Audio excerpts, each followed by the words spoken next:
Oh boy, oh boy, oh boy. TikTok Trash Tuesday back in the house, everybody. Let me adjust my tone of these things. There we go. That's better. That's better. It's not so bloody loud. That's good. All right. Well, welcome back to another TikTok Trash Tuesday. But hey, listen, man.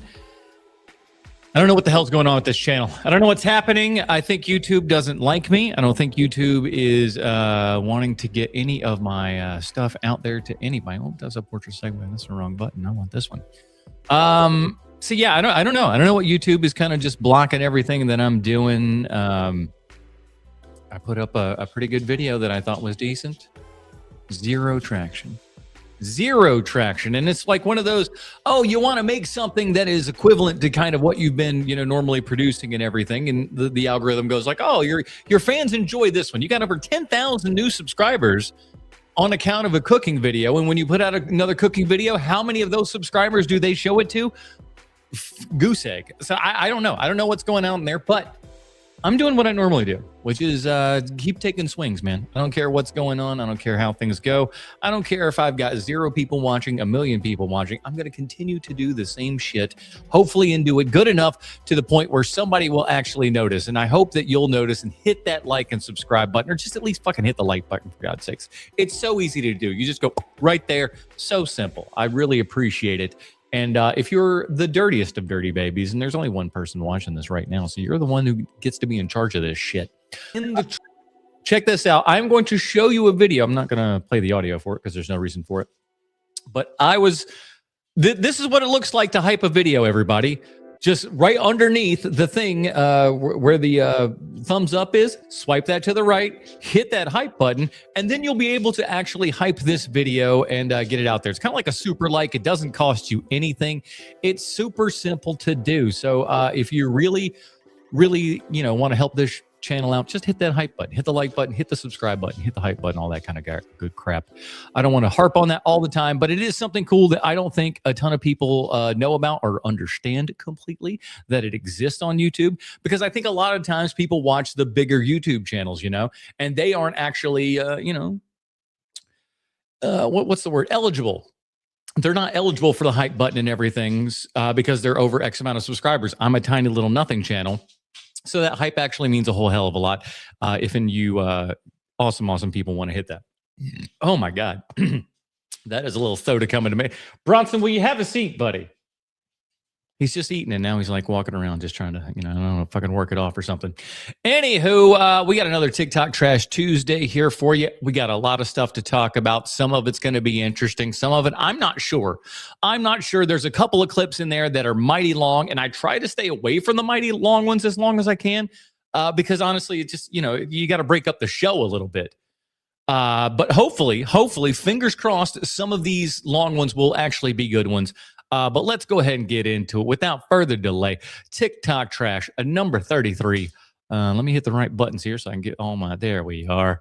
Sometimes this project can feel like a humiliation ritual because I watched every Paul Thomas Anderson movie in February, and now, by my own free will, I'm going to rank them on the internet. Now, so again, this is kind of post Oscar talk here and everything. And one Paul Thomas Anderson has finally got himself some Oscars and stuff like that. Well, all at once, really. It's pretty great. But I hate that it's for this movie because I think this is one of his lesser movies. I think this is only above Inherent Vice as far as his movies and stuff goes. So, you're going to get some pushback on me. And like I said last week or maybe 2 weeks ago at this point when he was jamming on about he was at BAFTA or something like that, and he was getting the award, and he's just like, "Oh, movies are finally back, guys." And it's like, yeah, it's only back because you got an award, you asshole. You kind of went back and looked at everybody and said, hey, guys, I'm willing to play ball and do all the Hollywood politicking in the right way. And hey, it paid off, baby. It paid off. So, say what you will about the terms of something or other, but I don't want to say too much. Anyways, let's see what this lady thinks of the PTA movies and where she think one battle after another lies, because frankly, it ain't even nowhere near the top for me.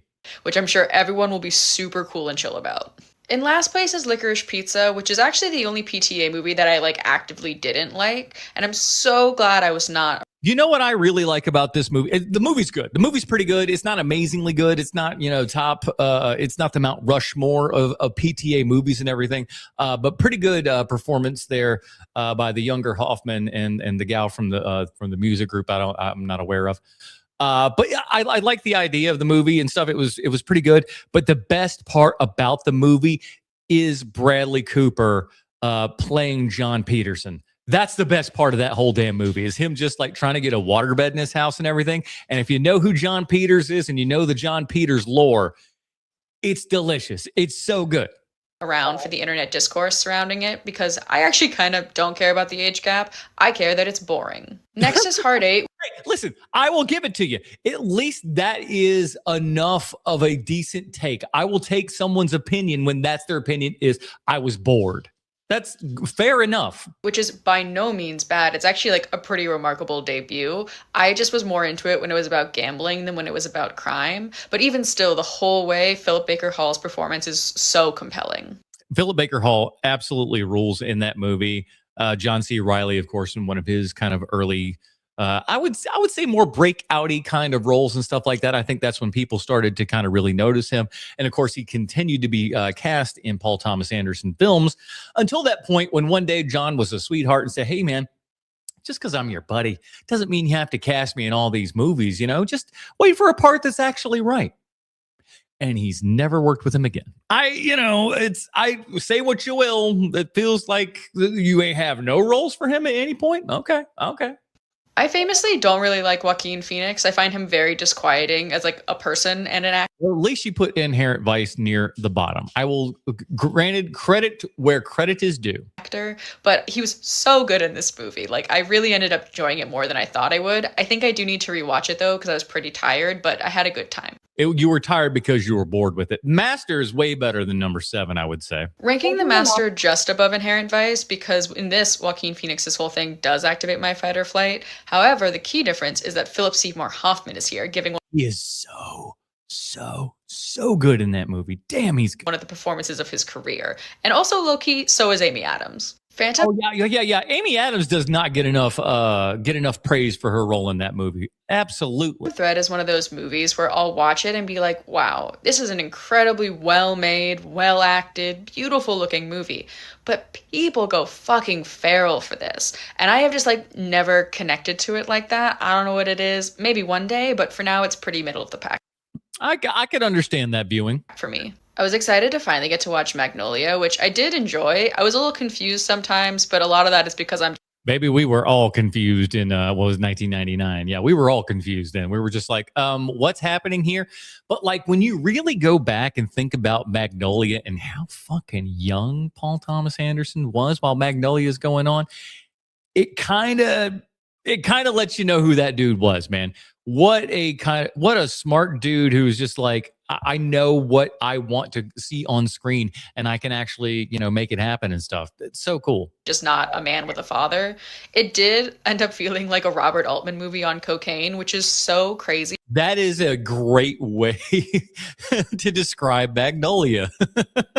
That is fantastic. I love that. An Altman movie. That's because great. Robert Altman did so much cocaine. Yeah. I'm going to say something vulnerable here on TikTok.com, and that is that oftentimes I don't get the fucking mystical hype around Daniel Day-Lewis. That is my truth, and it is embarrassing as somebody who likes movies, but whatever. However, in this movie, I was like, oh, okay. I felt that was coming. I felt that was coming from her because that is certainly a performance from Daniel Day-Lewis to where you go, oh, I get it. I get what this guy is doing, and he's something else, boy. Love Boogie Nights so much. It is such a fun movie. I'm so pissed off. It's a fun movie, but there's a lot that's not fun in that movie. What are you talking about? There's so much that is very unfun in that movie. Okay. Off that a 27-year-old made it, but I will watch it. Exactly. Again, another one that's just like, he was so young and he made this with this deft hand about a time period that he didn't even really live through. Any chance I get. A big reason I chose Paul Thomas Anderson. I don't know why this is so high. This is now, and I need to go back and rewatch it because I think I may need to see this from another lens. Because I remember watching this, and what's the year? 2002? That sounds right. I remember watching this around that time and everything, and I hated this movie. I hated this movie so much, but I think the reason that I actually hated the movie was because I hated Sandler's character. He was so close to actually having a breakthrough and finally standing up for himself. And this was the moment that you were waiting for this character to finally bloom and just really take control of things, and he didn't. And it just all fell apart, and he ran away with his tail between his legs. And it was just like, it was so frustrating that I absolutely hated the movie. I need to rewatch it again because I feel like at least having this time of separation and enough knowledge of the story, maybe I can see things in a different light. I'm open enough for that.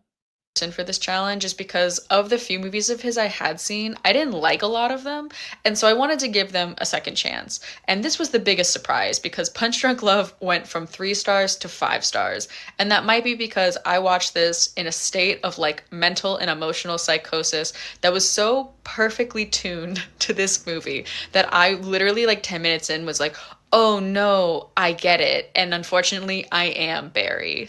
Oh no. That's a bad sign when you see that. And number 1 is One Battle After Another. Whoo! I don't want to say bandwagon here, nothing but. But my favorite PTA movie is One Battle After Another. I don't care if it's recency bias or what. All I know is I watched this movie multiple times in theaters. And why? What'd you get out of it? What do you see the second time? Again, it's such a hollow ass movie that is trying to say something, that is trying to be something, but is falling far, far short of its goals.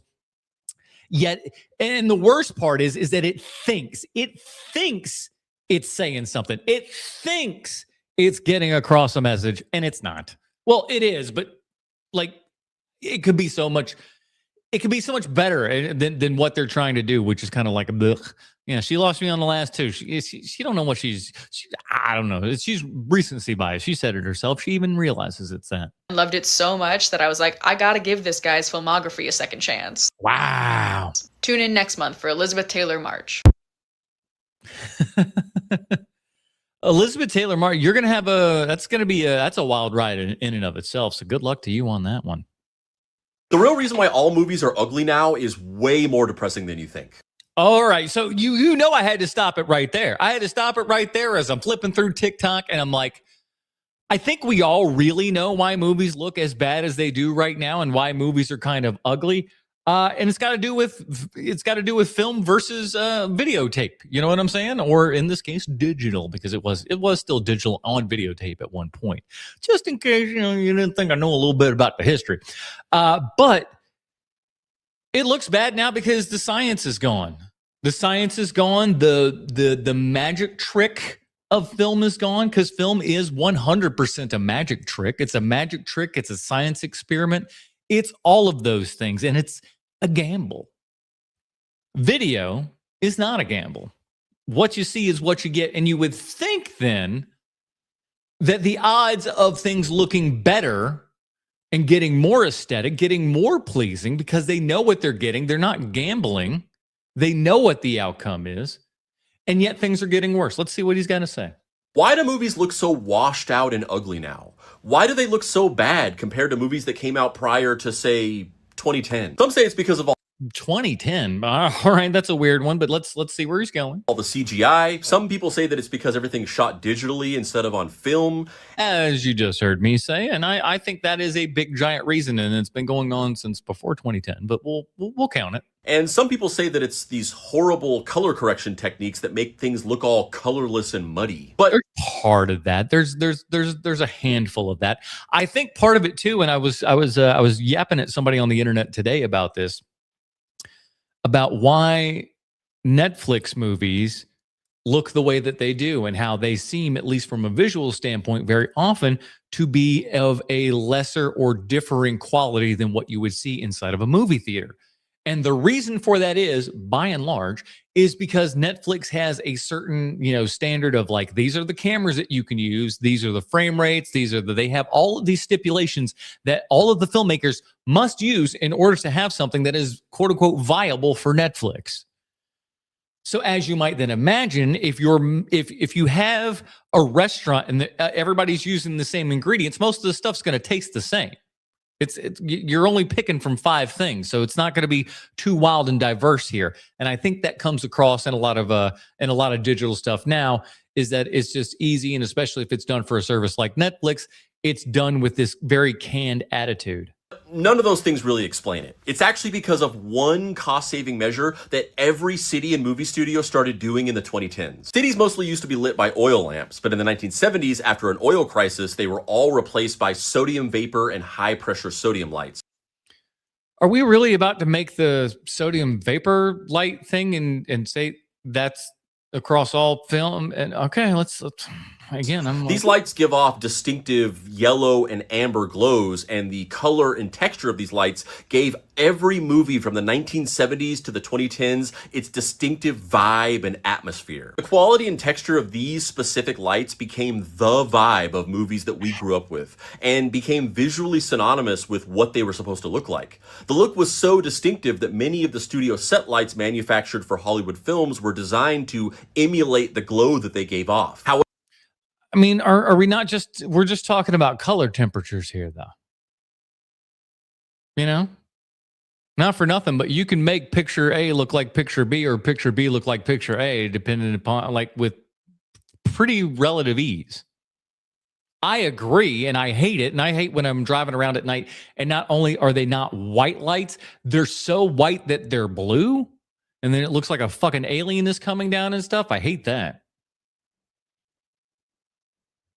However, in the 2010s, a major change ripped through most cities. All of the sodium lights were replaced by LEDs, which is a type of light that's produced through an electrical process rather than a chemical process, and it's significantly cheaper and more energy efficient. Throughout the early 2010s, the entire energy efficiency, blow it out your look and vibe of most cities completely changed. I just, like, I wish I could in real time. I could, but it'd be too much of a setup because I'd have to, like, capture some windows and shit. I could literally make that shit look exactly the same. It's so simple. It's so simple, guys. Come on. They no longer had the moody atmosphere that happened to be created by these sodium vapor lights. In fact, what is the most recent movie you can think of that was truly atmospheric and beautiful? That really felt like a movie's movie? Was it 2011's Drive starring Ryan Gosling? No. Nope. I hate to say it. That one looks fake as shit. Drive looks digital as all hell. Gosling?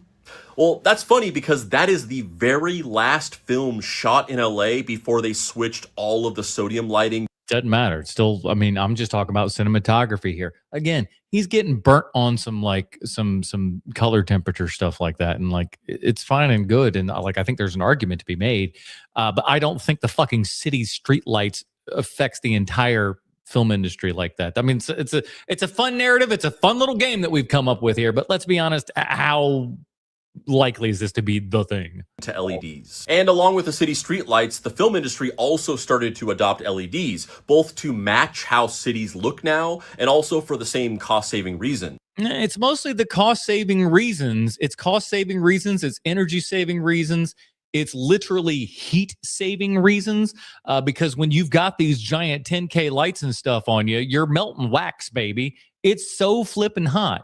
But you can have these giant LED things, and they are far, far, far cooler for everybody out there. So, yeah, they're, again, saying that this is all equated to street lights is a little dubious. So the look of movies just changed. LEDs tend to create a harsher, sharper light that is more flat with less dramatic contrast, which gives everything a more clinical, uninteresting look.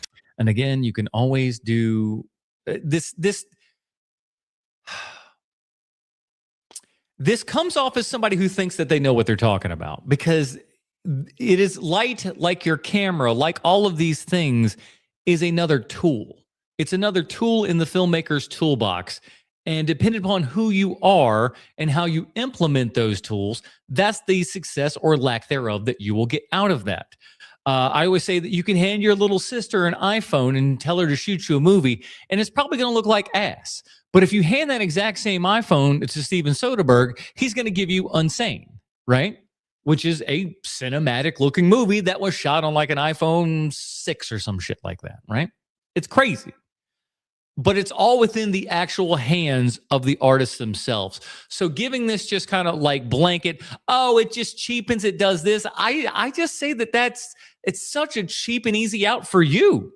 Sure, there are still beautiful films being made by creative filmmakers that find interesting ways to work around the problem of LEDs. But by default, that's just kind of how movies look now. So I'll tell Hollywood the exact same thing I tell my dietitian. Bring back that sodium. And real quick, if you like my videos and you want to see more in-depth writing from me, you can do that here. Boy, you needed to pick a better color for your font there, my man, because no one could read that. That was small and yellow on white. You see the contrast here on Tuesday versus the trash can? It's design. I'm not holding myself up to some standard. Shut up, everybody. Come on. What's next? In the 90s, I was the voice of this guy, Dennis the Menace, in the cartoon show, The All-New Adventures of Dennis the Menace. Oh, yeah. You know Adam here, everybody. You've seen him in a million things growing up. He's one of those faces. And the crazy part is, and I think an amazing part, is he looks exactly the same. He looks like he's just aged into his face, but he looks the same. You know who this guy is just based upon it, but you know what he looked like when he was 9 because he looks the exact same. He's just got a little bit more hair. He's got less wrinkles, no facial hair, but he looks the exact same way that he did when he was 9, which, hey, if you can make it this many years and still look like you did as, when you were 9 and everything, God bless. And here is a commercial that we played to advertise for that show for your viewing and or nostalgia.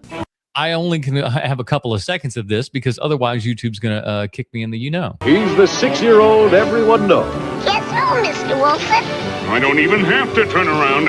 I'm just doing a great Walter Matthau impression, which, let's be honest, he was doing the movie, so it made sense at the time. I know who. He's the irrepressible Dennis the Menace. Me and Rough brushed our teeth in it. Listen, I liked this program when I was a kid, man. It was a good one. It was one that, it was Dennis the Menace. I think millennials are like the only kind of kids that had like a foot in all Dennis the Menace, or at least elder millennials like myself, because we watched, Nick at Night reruns of Dennis the Menace. We saw the cartoons of Dennis the Menace. We saw the newspaper shit of Dennis the Menace. And I think there was like one more thing that I'm missing, but like this, and the 90s remake of Dennis the Menace. So we were up to the brim as millennials with Dennis the Menace, man. That guy is much more ingrained in our psyches than it would be any Gen Z for sure. Everything. Fucking A. All right, I guess I cut out all the rest of that. What the hell happened? All right, what's next? I had a Oh, there it is. I see what I did. I messed it up in the thing. blast recording the show. It lasted 2 seasons and it was awesome. But there's a fun fact you may not know. One of the directors of that series was this woman, Sue Blue. Why do I know this woman's face? And this clip was taken from a movie that she was in, Friday the 13th, A New That's what it is. Blood. And since today is Friday, Yeah. March 13th, 2026, what better day to I wonder what date that I saved this on. post it than on an actual Friday the 13th? How are you celebrating? Happy Jason Voorhees Day. How did everybody enjoy this last Friday 13th? Which one did you watch? I popped in Jason Goes to Hell. Tried to watch it as I was going to sleep. Got to sleep quick. Just say that. The Oscars in memorandum ignored Sam Raimi's pal, Scott Spiegel, and Josh Becker. Mad, if I'm to understand, who else? There was a couple other, notable. Vanderbeek, I think, was not on there. There's at least one or two more that you would go like, oh, I feel like that guy certainly would have been there, but no. You never know. But then there's always time for like producer none of you bastards have ever heard of. If money is evil, then that building is hell. This is the most obnoxious group of money-hungry, low... I think, if I'm not mistaken, this is Robert Downey Jr. when they asked him. I think initially they wanted him, Oliver Stone wanted Robert Downey Jr. in Wall Street, but he went to Wall Street to kind of like see what things were, and this was his reaction.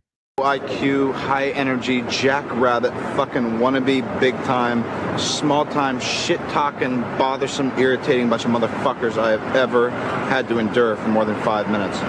Not for nothing, but you're a Nepo baby, buddy.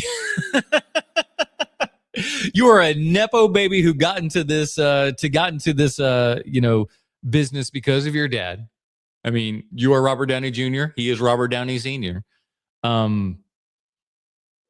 Listen, I know a lot of people don't like when they see their reflections a little bit in the mirror. So my guess is that might be a little bit of what old RDJ here was kind of going through. He saw a little bit of himself. And sometimes when we see ourselves, we get really angry and we just go like, hold on. And you want to call somebody else out for something that you yourself also do.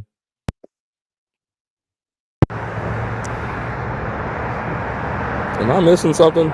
DVDs on the Run, a drive-through DVD rental store. Has anyone seen this? I stopped it right here because I was like, what in the sweet hell is going on? Like, first of all, I'm excited. I like the idea that this exists. But at the same time, part of me goes, why not just open up a store? Why have it be a drive-through? I know that like maybe you're going home from work and everything and you want to stop by, get a movie or whatever. Do you just drive up to the window and just be like, do you have Martyrs? And they're like, Martyrs? Fucking no. You want Jurassic World 3? And you're like, all right, fine. Well, I'll take Jurassic World 3.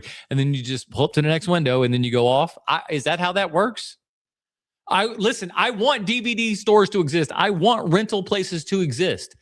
I don't know that drive-through is the way to go, though. It seems a bit strange. DVDs on the Run drive-through? I don't think that's going to be a thing.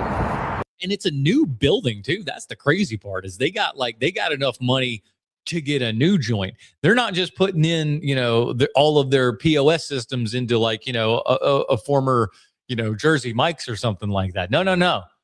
They're building a building. I just don't see that. I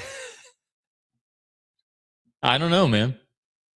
You watch enough black Oscar winning movies back to back and you notice I stopped it right there and I'm like, what? I can't wait to see what he talks about. I have no idea. We stopped it right there.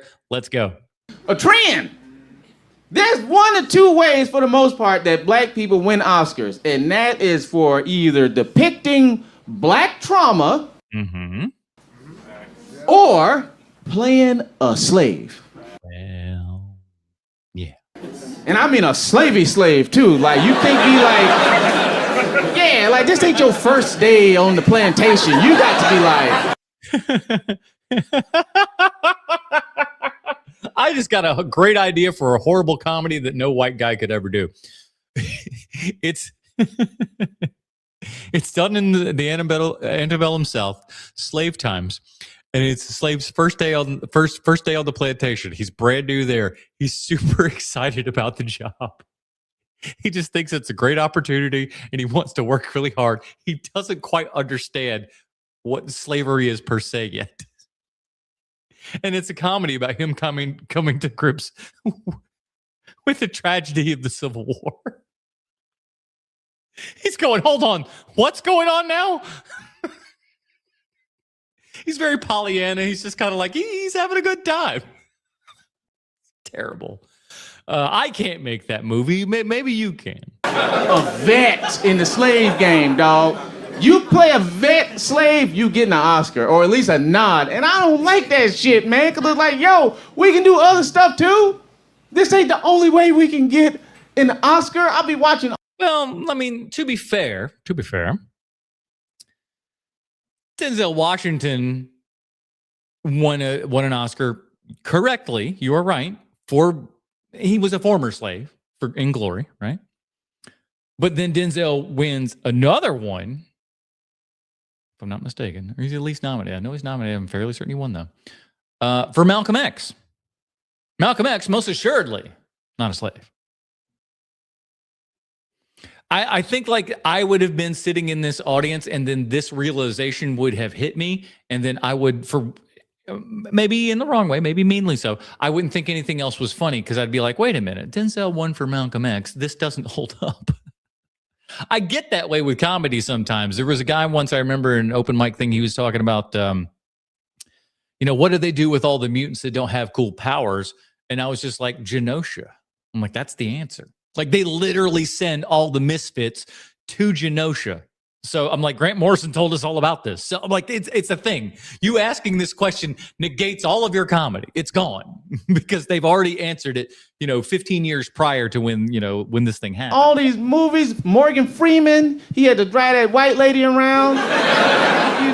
Fucking Halle Berry had to fuck ugly ass Billy Bob Thornton. Why? She's a queen. Why she had to fuck this crackhead man? Because she didn't have no makeup on, see? She took the makeup off and all of a sudden it was like, gross. Gross. I don't want anything to do with Halle Berry with no makeup on. Forget about it. No. Get real. The guy from 12 Years a Slave, whatever his name is, he was, a slave for 12 years. You know what I'm saying? These the Oscars we get, dog. Chiwetel Ejiofor didn't win an Oscar for 12 Years a Slave, did he? I feel like somebody won. There were some Oscars in that, but I don't think Chiwetel won one for that. Could be wrong. I haven't watched the Oscars in years. What's next? Benicio del Toro, Sigourney Weaver. This was the only reason that I kind of almost missed watching the Oscars was to have Matt Berry do the announcements and stuff, because that just seemed like the best idea ever. If there's any reason why we should turn on the Oscars, it's got to be Matt Berry. And of course, Basil Rathbone. Rathbone is one of the best.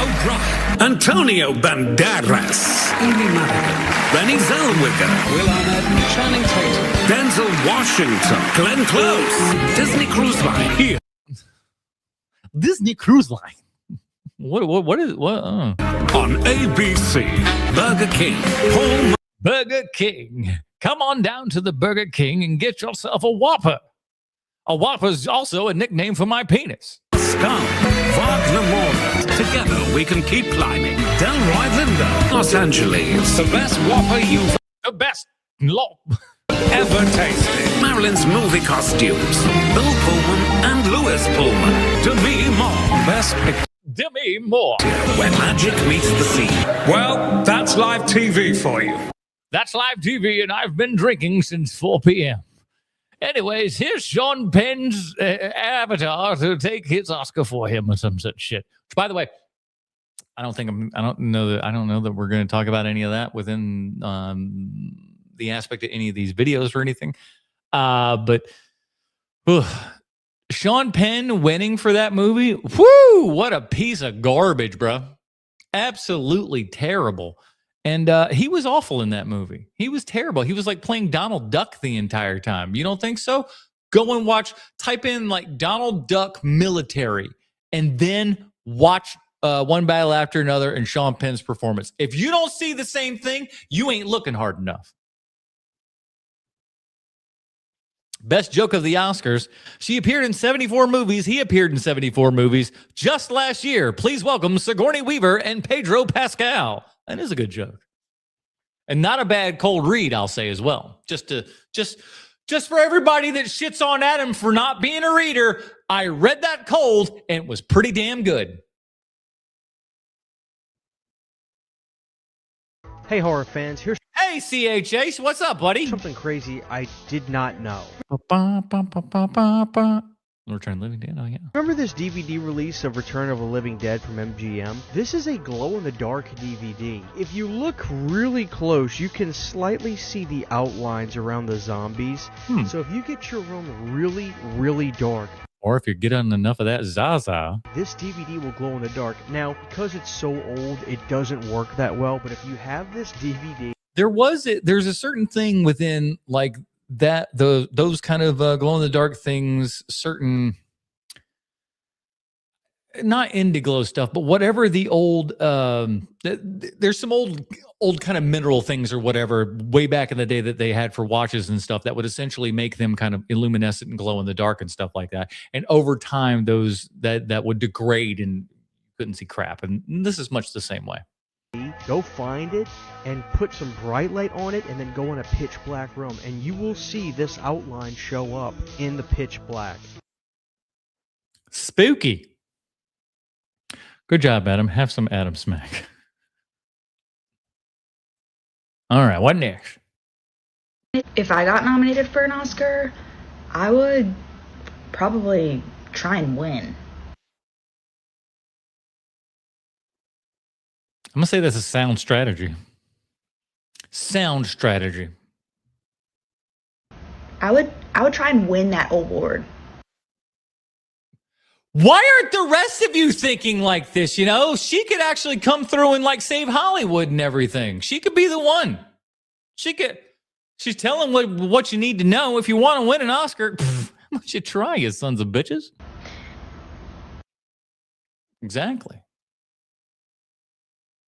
What's next? Last night, one battle after another, director Paul Thomas Anderson won 3 Academy Awards. Among those were Best Picture, Best Director, and Best Adapted Screenplay. Ooh, I don't know that I agree with any of those takes. His work on his adaptation was Thomas Pynchon's book or whatever the fuck it was that he wrote. He wrote something and he adapted it. And I think much like his work with Pynchon in Inherent Vice, I feel like they're close to the same. I think One Battle After Another is better than Inherent Vice because Inherent Vice feels like it's up its own ass in a different way.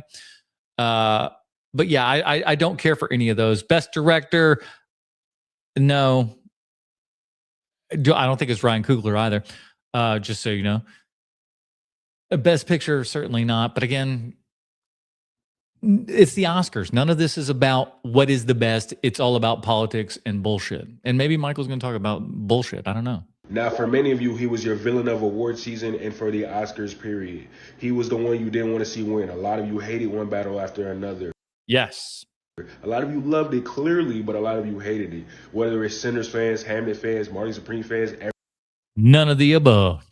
Gang, gang. Everybody else fans, you wanted to see this man lose. And here's the thing. I wanted to see him lose for this movie. I didn't want to see him lose for many of his other films. Most of his other films, I would love to have seen him done really well. I mean, if he would have gotten one for Magnolia, I think that would have been well-deserved, certainly at that particular time. The Master, I certainly think he should have gotten an Oscar for that. Like, there's so many more things that he's done that was better than this movie, but this movie checks the Hollywood check boxes in the current milieu, ergo it won. It is what it is.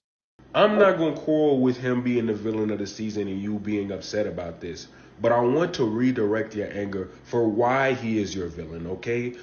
I explained my reason. Let's see if he can come up with what I just gave you. I don't think he will, but I'm open. Redirect it away from One Battle After Another.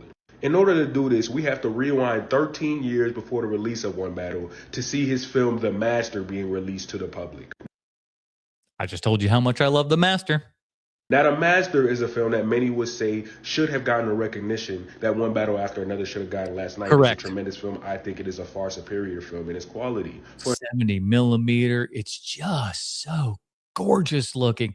Philip Seymour Hoffman's performance is unbelievably good. Stand out. He just kind of walks around. He's strutting. He's just doing everything.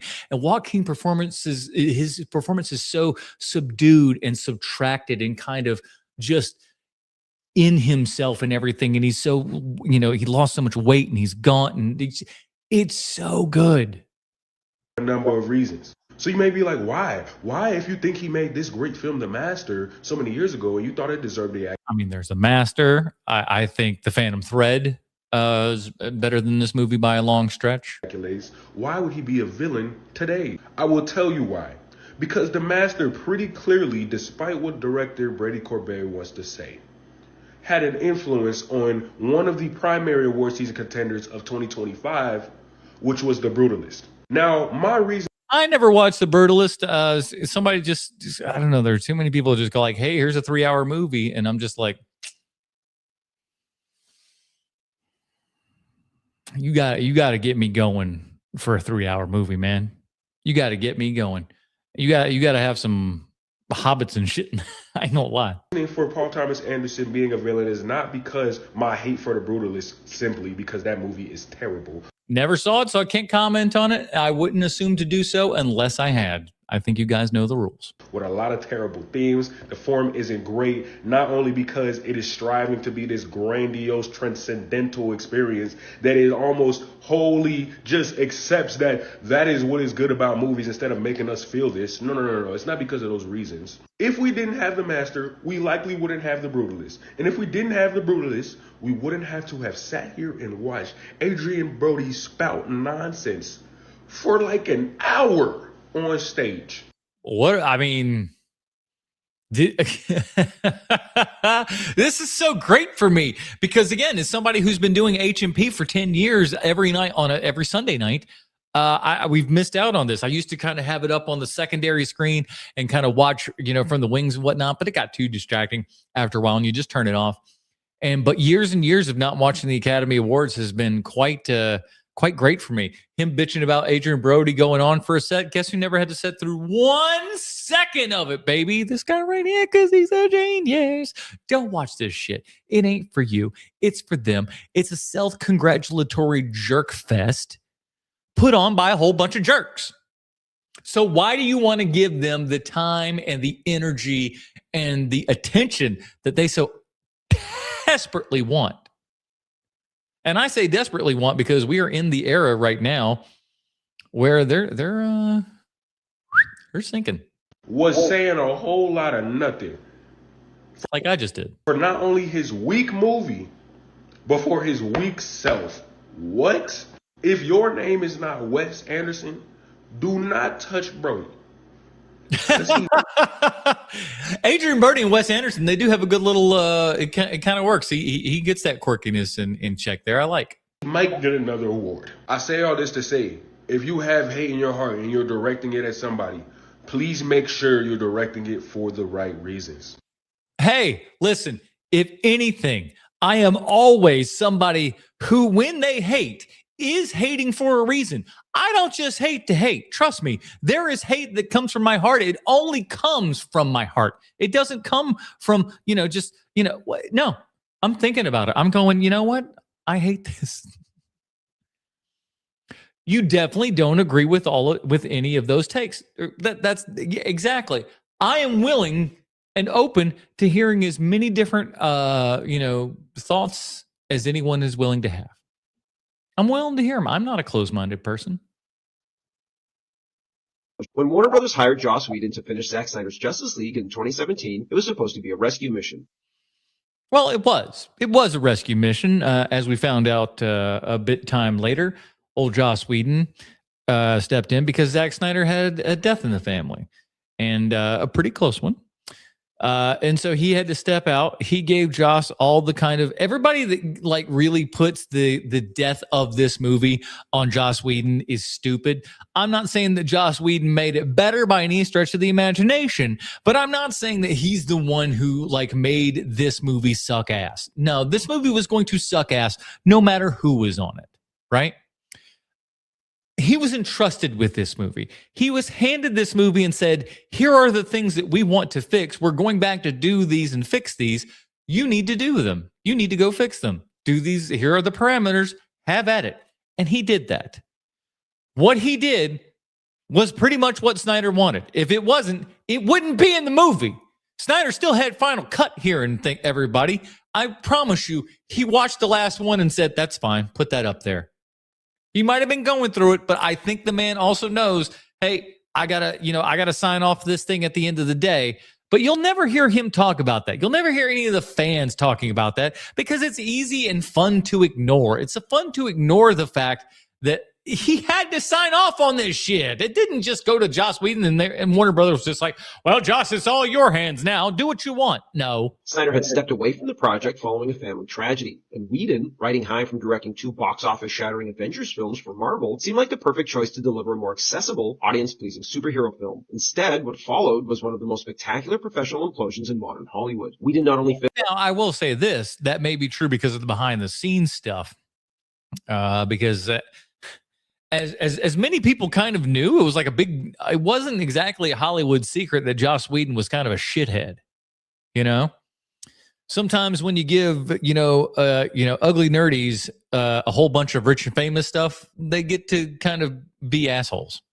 To save Justice League, he torched his reputation, alienated cast members, and ignited a string of exposés and allegations that culminated in his near-complete exile from the film industry. So how did he do it? To find out what went wrong, let's take a look at a mustache. So great. How Justice League destroyed Joss Whedon's career. Whedon's early career started off with an impressive bang, with his breakout series. Impressive bang. Can you people stop talking like this? Quit it. Stop talking like the Burger King foot lettuce guy. You really need to get your shit in order, man. I'm tired of you dummies thinking you're doing some sort of announcer voice and you sound like complete and utter buffoons. Buffy the Vampire Slayer, redefining what genre television could look like, blending horror, drama, and witty. See how that voice is? It's like you're putting weird inflections where they don't belong. Banter. Buffy starred a charismatic, empowered. Stop it, Jesus. Heroine, who battled both supernatural demons and high school angst. It was here that Whedon developed the quippy dialogue that he would one day become known for. He followed Buffy with Angel, a spin-off with a slightly darker tone, and then Firefly, a Star Wars space western that, despite its short run, became a cult hit among sci-fi fanatics. Whedon became especially noted for creating what were considered at the time strong female characters, independent, but it turns out he was just trying to bang them all. Capable women who could hold themselves in a fight and hold their own with their male counterparts. At the time, this was seen as a feminist achievement, and it earned him accolades from both fans and critics. Turns out he was just trying to get in everybody's panties. By the time Marvel and Disney were looking for someone to helm the Avengers, Whedon had proved himself to be an obvious choice, as a master at juggling ensemble casts and injecting levity into high-stakes narratives. His ability to balance action with character-driven humor helped turn the Avengers into a cultural event and box office juggernaut.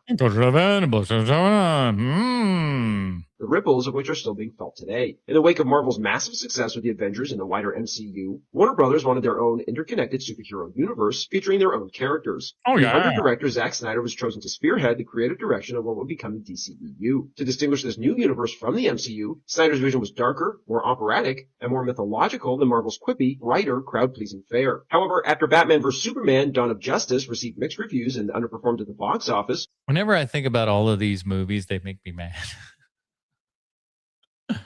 Oh, they make me mad with how just shit they are. How much money they spent. How many dum-dums really like the garbage ones. All the Snyder Cut people. Because here's the thing. As much as you might want to hate whatever Joss Whedon did, you name it, whatever. Zack Snyder is just as bad. Zack Snyder just is not great. He hasn't done anything amazing since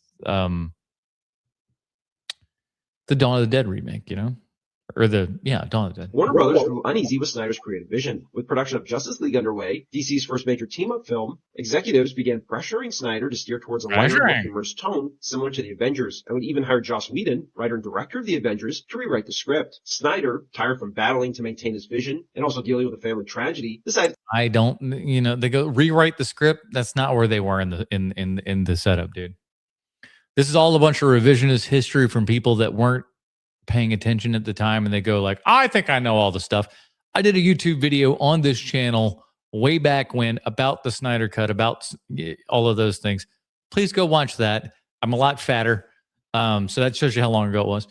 But no, this is all revisionist shit. To step away, as Whedon would take over the project completely. Whedon rewrote substantial portions of the script, shot new scenes for the movie, and dramatically shifted the overall style, tone, and direction of the film. Again, no, he didn't. No, you're wrong. You're dead fucking wrong. And all of the Snyder things is like, here's what the Snyder Cut is and all this bullshit. they have the gall to look at you and say, oh yeah, he designed this to be in 4:3 in black and white. Fuck you. Fuck you. No, you didn't. None of this is true. All of this is revisionist bullshit history. And no one should take any of this shit seriously because this is a lie, dude. This is a lie. Joss Whedon didn't do this shit. The whole thing was practically fucking done. And then of course, now Zach has to go back and have that revision. It's like, hey, they fucked up with everything. I didn't want to do this. No, you got a mulligan. Among his decisions was to make the final battle more relatable to audiences by including the now infamous Russian family hiding in their house. However, that entire storyline would be criticized for feeling like it was shoehorned into the film. Whedon also added a lot more humor into the script, the most juvenile being a moment where the Flash lands face first into Wonder Woman's cleavage. Who cares? Who fucking cares? There's so much more to shit on about this movie. It's just like, who cares? A gag Whedon had already used before in Age of Ultron between Bruce and Natasha. You don't like a face and some titties? What's wrong with you? The most glaring areas of change was Superman. Nearly all of the Man of Steel scenes in Whedon's cut were reshot or reworked. The result was an awkward and often jarring performance from Henry Cavill, who had grown a thick, bushy mustache for his role in Mission Impossible Fallout, which he was filming at the same time as Whedon's reshoots, meaning the mustache had to be digitally removed frame by frame. And it looked like ass. This decision became a running joke online, and emblematic of the splash dash quality of the reshoots. It's impossible not to notice the strange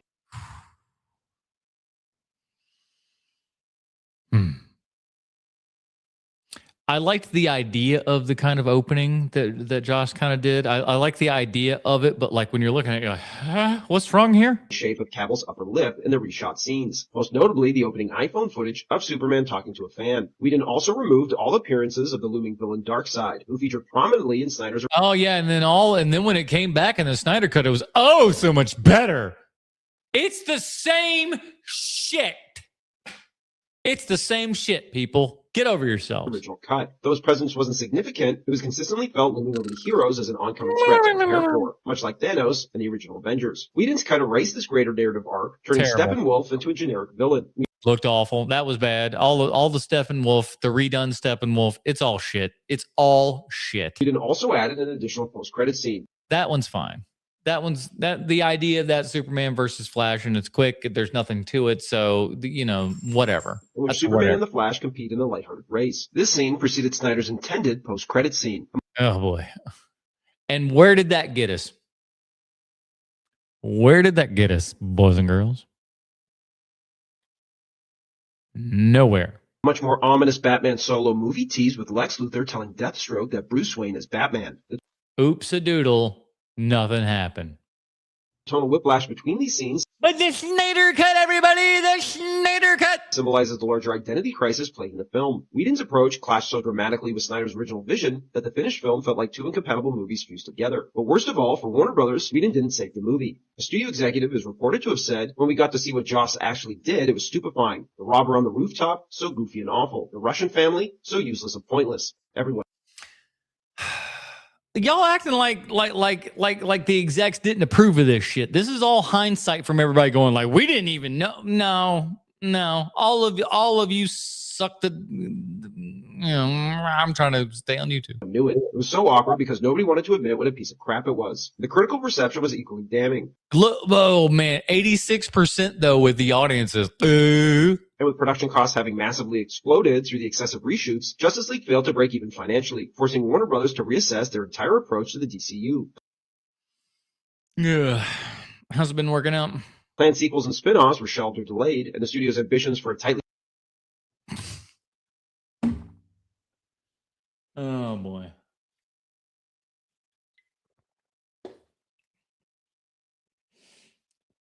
What are we doing here? The second he started going after Chalamet. I'm told there's concerns about attacks from both the opera and ballet communities. Yeah, old Timothy Chalamet said something about ballet and the opera not being, exciting, fun things anymore. It's kind of a thing that's kind of passed us by and is not giant and popular. And he's not wrong. He's not wrong. I think those are viable art forms, of course. I think there are art forms that have lasted a very, very long time, and I think will continue to last a very long time. But if you think that right now opera and ballet are super, super prevalent and important in the American landscape and cultural society, you're wrong. You're wrong. And listen, my last girlfriend was an opera singer. She was a former opera singer. So like, I know this exists. I know they're real people, but it's not the flourishing thing that, I'm sure that a bunch of, namby-pamby Hollywood folk would like you to believe that it is. It ain't that though. You guys have rose-colored nostalgia glasses for things that just aren't anymore. It's true. They went after him so badly because, he was the whipping boy. He was the whipping boy for what happened. The whole kind of fucking undertone music you got in this, homie. Thing that he did. I want to be working in ballet or opera or, things where it's like, hey, keep this thing alive, even though no one cares about this anymore. It's true. It's true. No one cares about these things anymore because a lot of these places are pricing themselves out of things. Ask the New York Broadway scene how things are going. It's going terribly. It's going terribly.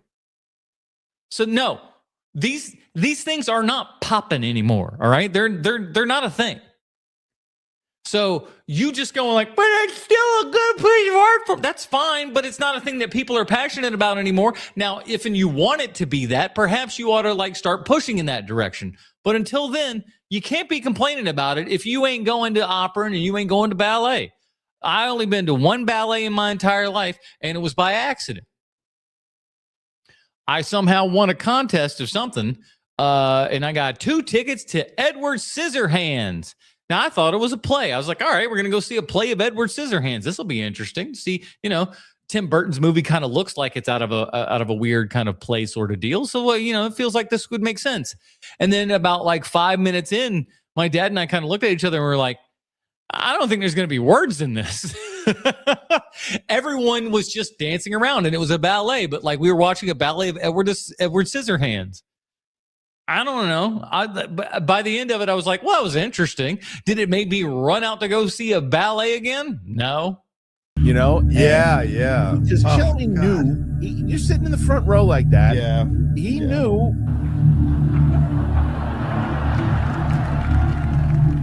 If there was one person that shouldn't have shown up, it wasn't Sean Penn. It was Chalamet. All right.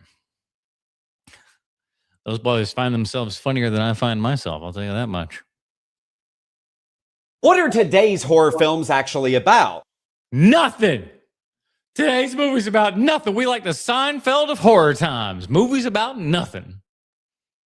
Every generation reflects their anxieties into their media. In the 50s and 60s, it was all about the fear of the atomic bomb. And the idea of you and everyone you know could die in an instant created a mindset that, well, if I'm not here for a long time, then I am definitely here for a good time. Elvis taught us all that, didn't he, boys? And the older generations took notice that young Americans were not thinking of their futures. So in the 70s and 80s, horror films were either trying to scare you back into church or scare you into pursuing a college career so that you would take life more seriously. Notice how the last remaining survivors are usually studious virgins that uses their wits to outsmart the working class monsters, who a lot of times had sympathetic backstories because they wanted you to see that evil is something that could be understood, defeated, or completely avoided. And that is one of the more interesting things. Or in cases like Michael Myers, when you don't know at all, when there is just pure ultimate evil out there, and why movies like Rob Zombie's Halloween take away from the great narrative of, hey, this was just a kid that went bonkers one day, But in the 90s, the horror genre falls off and becomes niche because audiences just want to laugh for a change, so both comedy and horror comedy become far more popular. But then 2001 happens, and then shortly after, we invade Iraq and we get super serious again. Horror makes a comeback, but now it's exploring Gen X and millennials' anxieties. Because for them, it's been one anxiety-inducing event after another. And I'm sorry, but yes, but that's every generation. And I think every generation looks at itself and goes, woe is me. We are the toughest. We've had it the toughest, blah, blah, blah, blah, blah. This shit's a tale as old as time. I'm tired of everyone of just you've all got rose tinted glasses and everybody wants to be victim numero uno. I'm fucking tired of it. I'm tired of it. I just want people to just go like, hey, life's tough, life's difficult. Fucking get with it. Just get with it, man. You're gonna have to go through life. It's rough. It's the same for everybody. You ain't fucking special. Your generation isn't special. Your generation doesn't have it any better or any worse than any other generation because there are trade-offs for all of them. Everybody's like, we got things better than they did. They had some things better than we do. It's a wash. It's a wash. Anybody sitting there and just be like, oh, we got it the toughest. Fuck you, you self-entitled moron. With seemingly no end in sight, and so the horror genre has become increasingly more nihilistic. No longer is the monster something that can be defeated. Instead, characters are trapped in an endless loop of suffering. No, I listen, and again, I think that's a good thing to have that as a point in kind of the horror scale. I think there does need to be a point where we talk about evil being defeated. I think there is, he's right in that there is a bit of lack of that these days. But at the same time, too, there is also the truity, I suppose, that evil kind of never really goes away. Evil is always going to kind of be there under the surface. Things are different. By a monster that cannot be understood, that has no clear motives and is relentlessly killing for seemingly no reason. And it feels like every new horror film, the threat is becoming bigger and more abstract. And it's more popular for horror films to have ambiguous imagery that the directors claim have no meaning. Monsters' backstories are no longer explored and are just pushing this idea that evil just is. And yeah, but here's the thing. I think there's a place and spot for both, and I think both need to be there. And I think that's what, makes horror and film itself interesting, is that we have a variety of these options. It's not just one particular thing. It's everywhere. And just like the anxious generations before, we too are worried about our children's future. Talk to Me is made by millennial directors about Gen Zers who treat possession like it's a party game. Yeah, and it's wildly effective in that movie too. A metaphor for substance abuse, but on a deeper level, it's the anxiety we feel in handing a child an iPad or a phone. Knowing full well they'll become addicted and can now theoretically talk to whoever they want. And it's, that's why that movie is so great, because you can look at things from so many different meta levels and stuff like that. That's why I was really a big fan of these guys. And of course, Bring Her Back from last year as well. And we know that we will lose them to it. Like how Bring Her Back is about a Gen X mother that just wants to speak to her Gen Z daughter again. It's like the older we become, reality as we once knew it feels like it's slipping away. As we'll eventually be existing inside of an AI hellscape where nothing is real anymore. That's why you see so many movies about people clipping out of reality. We're no longer afraid of the world breaking like we used to be. Because we already know that it broke a long time ago and we cannot prevent our children from falling in its cracks. Right, because that's life. That's what all the people say. Shit happens, and you can't stop it. You cannot stop the world from spinning. You cannot stop yourself and your loved ones and everyone from eventually leaving this mortal coil. It's going to happen. It's going to happen. You're not special. It's because we know deep down it was only a matter of time. And again, I don't know. Everybody also wants to play for the most cynical role, It's like, no. I'm the one who's the most jaded about everything. Fuck you. Put a smile on your face, you sad sons of bitches. Your life ain't that fucking bad.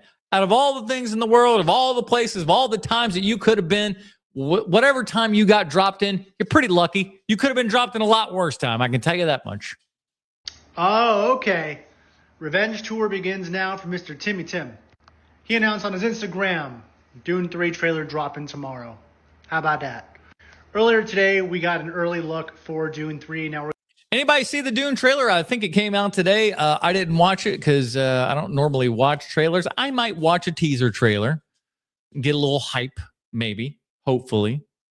But I don't know. It's watching trailers ain't high on my priority list no more. We're getting an official first poster for Dune Part 3, also known as Dune Messiah, coming out December 18th. And we get the trailer coming out tomorrow. There's also rumors that Spider-Man Brand New Day trailer's coming out this weekend. So I love how it feels like Dune's soul. I wonder if they're going to do Satan in Brand New Day. You know what I mean? I mean, it's in Marvel continuity. He's Mephisto, but that's Satan. Whatever, makes a deal with the devil in order for everybody to forget that he's Spider-Man. Because if you remember at the end of that last Spider-Man film, they said Peter Parker's Spider-Man. Everybody knows. It's like, oh shit, what are we gonna do here? Well, the easy answer is Brand New Day, where you make a deal with the devil to save your Aunt May. But when you do so, well, fucking Aunt May's already dead in this universe. So I don't know how they're going to pull that one off. But in the story, Aunt May's life is on the line yet again. And he makes a deal to bring her back because she's not ready to go yet. She's been 97 years old since Spider-Man 1. She was a jillion years old then. But okay, he wants to keep her alive for a little bit longer for whatever reason. But then not only does everybody not know he's Spider-Man, Mary Jane doesn't know he's Spider-Man, he has to go back to being the most anonymous superhero that there ever did be. I don't know how they're going to pull that off. I know it's just, thank God we don't do a hero movie podcast, and it's half-ass movie podcast, so I don't have to feel obliged to sit through these things yet again and just go, God help me. Purpose is to overshadow these Marvel movies this year. But after an Oscar loss, is 2026 going to be revenge season for Timothée Chalamet? Make it a revenge. This guy says it just right. Dot. No doubt. Is Dune Part 3 going to do what we hope for it to do? And just win the Oscar. I hope it ends it and puts a button on it and makes it look nice and stuff. That's all I care about. Make it look cool. Let's find out tomorrow when we get our first look. I didn't do and watch it. Do. All right. All right. Let's go. Wonderful. That's what I say. My thoughts on PTA's Best Picture speech starts at 30 seconds. I'm going to watch the 30 seconds from the speech because I didn't see the speech, and I'm going to hear someone else's take on it. So, again, this is all fresh and brand new to me as well. That in 1975, the Oscar nominees for Best Picture were Dog Day Afternoon, One Flew Over the Cuckoo's Nest, Jaws, Nashville, and Barry Lyndon. What a downgrade that we have gotten ourselves into. Am I right or am I right, boys? Am I right or am I right? Are we not in a shit state of movies when that's the comparison? Woo! Bad news bears for us, boys and girls. There is no best among them. There is. Yeah, there is. It's Jaws. Just what that mood might be that day. But we're happy to be part of this. You're not as good as Jaws, PTA. Let's slow our roll here. All right.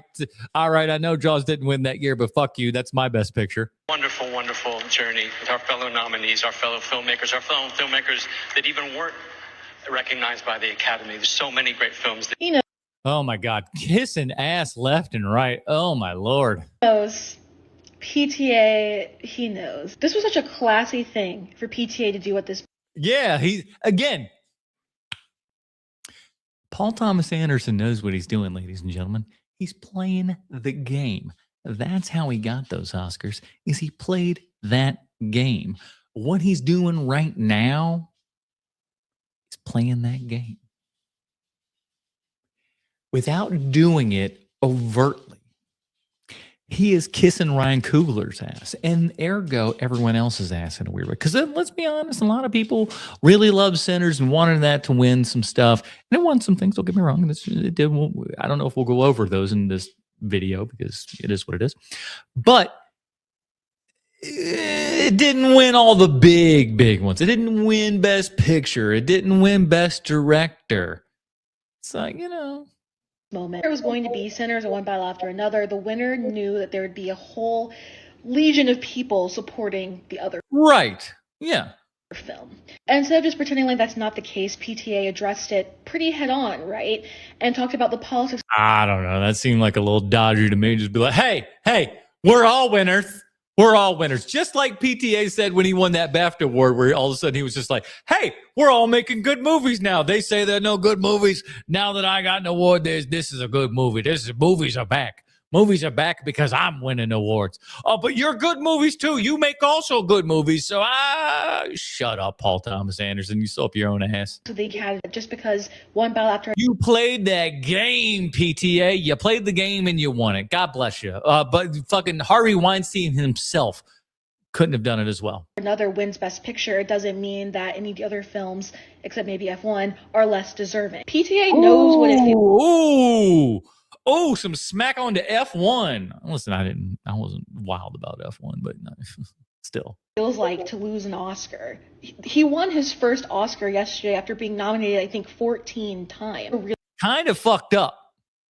And again, it all goes to the big Hollywood brouhaha and lie that any of this is about the Best Picture. It's about timing. It's about like, when was your turn to get this Oscar?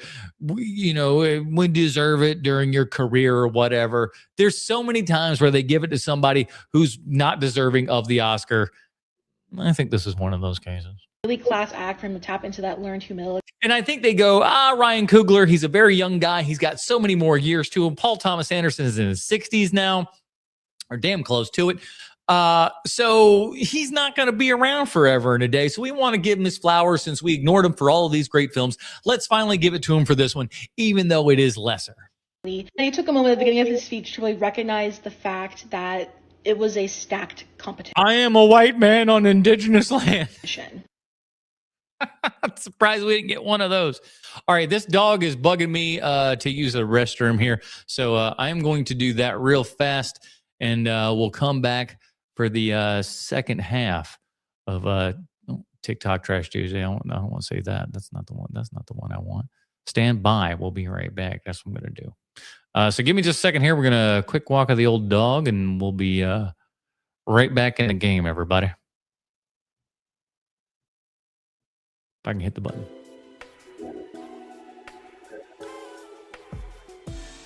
All right, I'll be right back.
All right.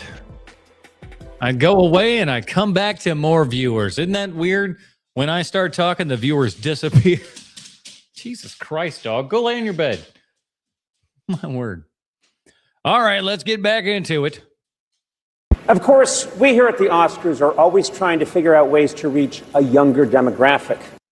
Of course they are, because all it is now is old fuddy-duddies, and I fear that it's going to continue that way and get more and more irrelevant as the years go by. And I've been assured this next segment will do just that. When you're host mastering the Oscars and genuinely trying to rizz up the younger demographic by going brain rot mode, and even though you're unk-coated with a bunch of fame-filled NPCs, you're still S-tier level aura farming 6-7.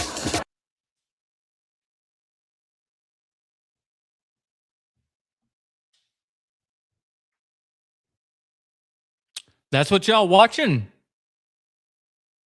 That's what y'all watching at the Academy Awards. Really? Okay. Nothing exactly funny about that, but all right. I mean, and I'm a big Conan fan. I was a big Conan fan. I was really pissed off when he came by my work and no one told me he was coming. Fuck y'all. I think it was Boogie Nights. We talked about that film early on, but he really established himself as one of these sort of visionary directors of his generation, and he's also a writer-director. When you get into his worlds, which are so incredible. And yet the movie that he gets an Oscar for is a movie that was adapted from a picture book. Unique. They always have a unique take on the subject matter. That's almost the thrill of what's exciting about his work. There are very few filmmakers that have such unexpected decisions. And, you know, this film was one I think he's been developing for almost 10 years now, all the way back to, you know, the last administrations. This had been brewing in his mind, and it's definitely politically charged. And it's a reference to sort of counterculture revolutionaries of the late 60s, but what would happen if that was happening today? And you saw how it worked out. Just like the way in the 60s, nothing happened. All right. We just did a whole bunch of shit for next to no reason. Isn't that great? And that's what that entire movie is about. The entire movie is about a woman who was kind of a piece of garbage human being whose only stock in trade was terrorizing people. They end up killing somebody, and instead of, you know, taking her, you know, licks or whatever, no, she just sells out her entire friends and family. She sells them out so she can get out and be free and do whatever she wants. And how does her daughter respond to all of this after she eventually finds out that her mother slept with a complete racist? And then, you know, but you know what you want to do is take that mom and be just exactly like her and go, you know what? I think I want to be just like the mother who abandoned me. Genius. Fuck that movie. That movie's garbage, dog. You know, combined with the next generation of young people and how they would react to our actions. But it's one of the... And how they would react to your actions. The only thing that you accomplished in this movie was destruction and death. That was it. You accomplished none of your goals. 20 years that we see, almost 20 years that we see in this movie, and they accomplish nothing. Nothing. Save for property damage and death to individuals. Nothing. The most robust, grand scale. It's a crappy movie. It's a crappy movie with an even worse message.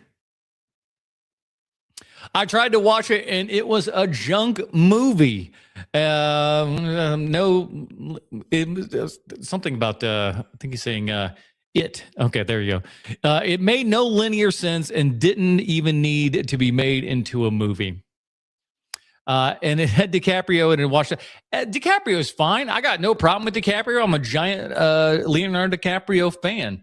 I think he is one of the high points in the movie. His acting is actually really good. He's a shitty character. The character is a bad person and not somebody that you should be rooting for. At least you can have enough fun with the DiCaprio character in that he's a bumbling, stumbling moron who's a bit of a pothead and a burnout. That's kind of fun. That's a fun element of it. But like, few and far between. Then the Benicio, I'm not saying the movie's straight shit. I'm not saying that. The Benicio del Toro stuff's kind of fun. I don't know, a couple of beers. You know, that's one of those great times when you either have an amazing Benicio del Toro performance or a horrible one. In this case, the coin flipped on the good side. So we're all good and well there. But man, oh man, is it too long. It's a slog of a movie. The morals are all over the board. It thinks it's saying something super smart and profound and, you know, just kind of very very, like you said, sort of hippie-esque and shit like that. And it ain't. It ain't. It's meaningless, groveled. It's just meaningless nonsense for the audience that's going to be listening to it. The whole point is that they are flawed characters and they're doing their best. Their best is killing people. Their best is terrible. But that's the thing. It's not shown to you as, oh, these are flawed people doing their best. That opening montage of them doing crime is supposed to make you think they're fucking cool. It is there to make those characters look interesting and compelling and make you go, ooh, this looks cool. It's not cool. They're destroying property and ultimately then destroying lives. It's not a cool thing. You're not just like, oh, we're doing stuff wrong. They're fucking idiots. And it celebrates them as idiots, which is the weird part. I would just never get into it, and I tried to watch it, and I tried to give it the benefit of a doubt. Just proof positive that they're running out of ideas in Hollywood in general. And that's a pension book, though. I mean, like, it's not even something that came out of Paul's heart and his own, head and everything else like that. He took it from someone else, politicized it enough, promoted it enough in order to get him the awards, and he won. Like I said, God bless for you for playing the game, knowing how it's played, and then reaping the benefits of that award. Harvey Weinstein would be proud because he did that exact same kind of shit. Say what you will, but the man knew how to win some fucking awards. It's St. Patrick's Day, so you're probably wanting to watch a Leprechaun movie tonight. Who amongst us likes the Leprechaun movies, everybody? Let me see it in chat. Who loves Leprechaun?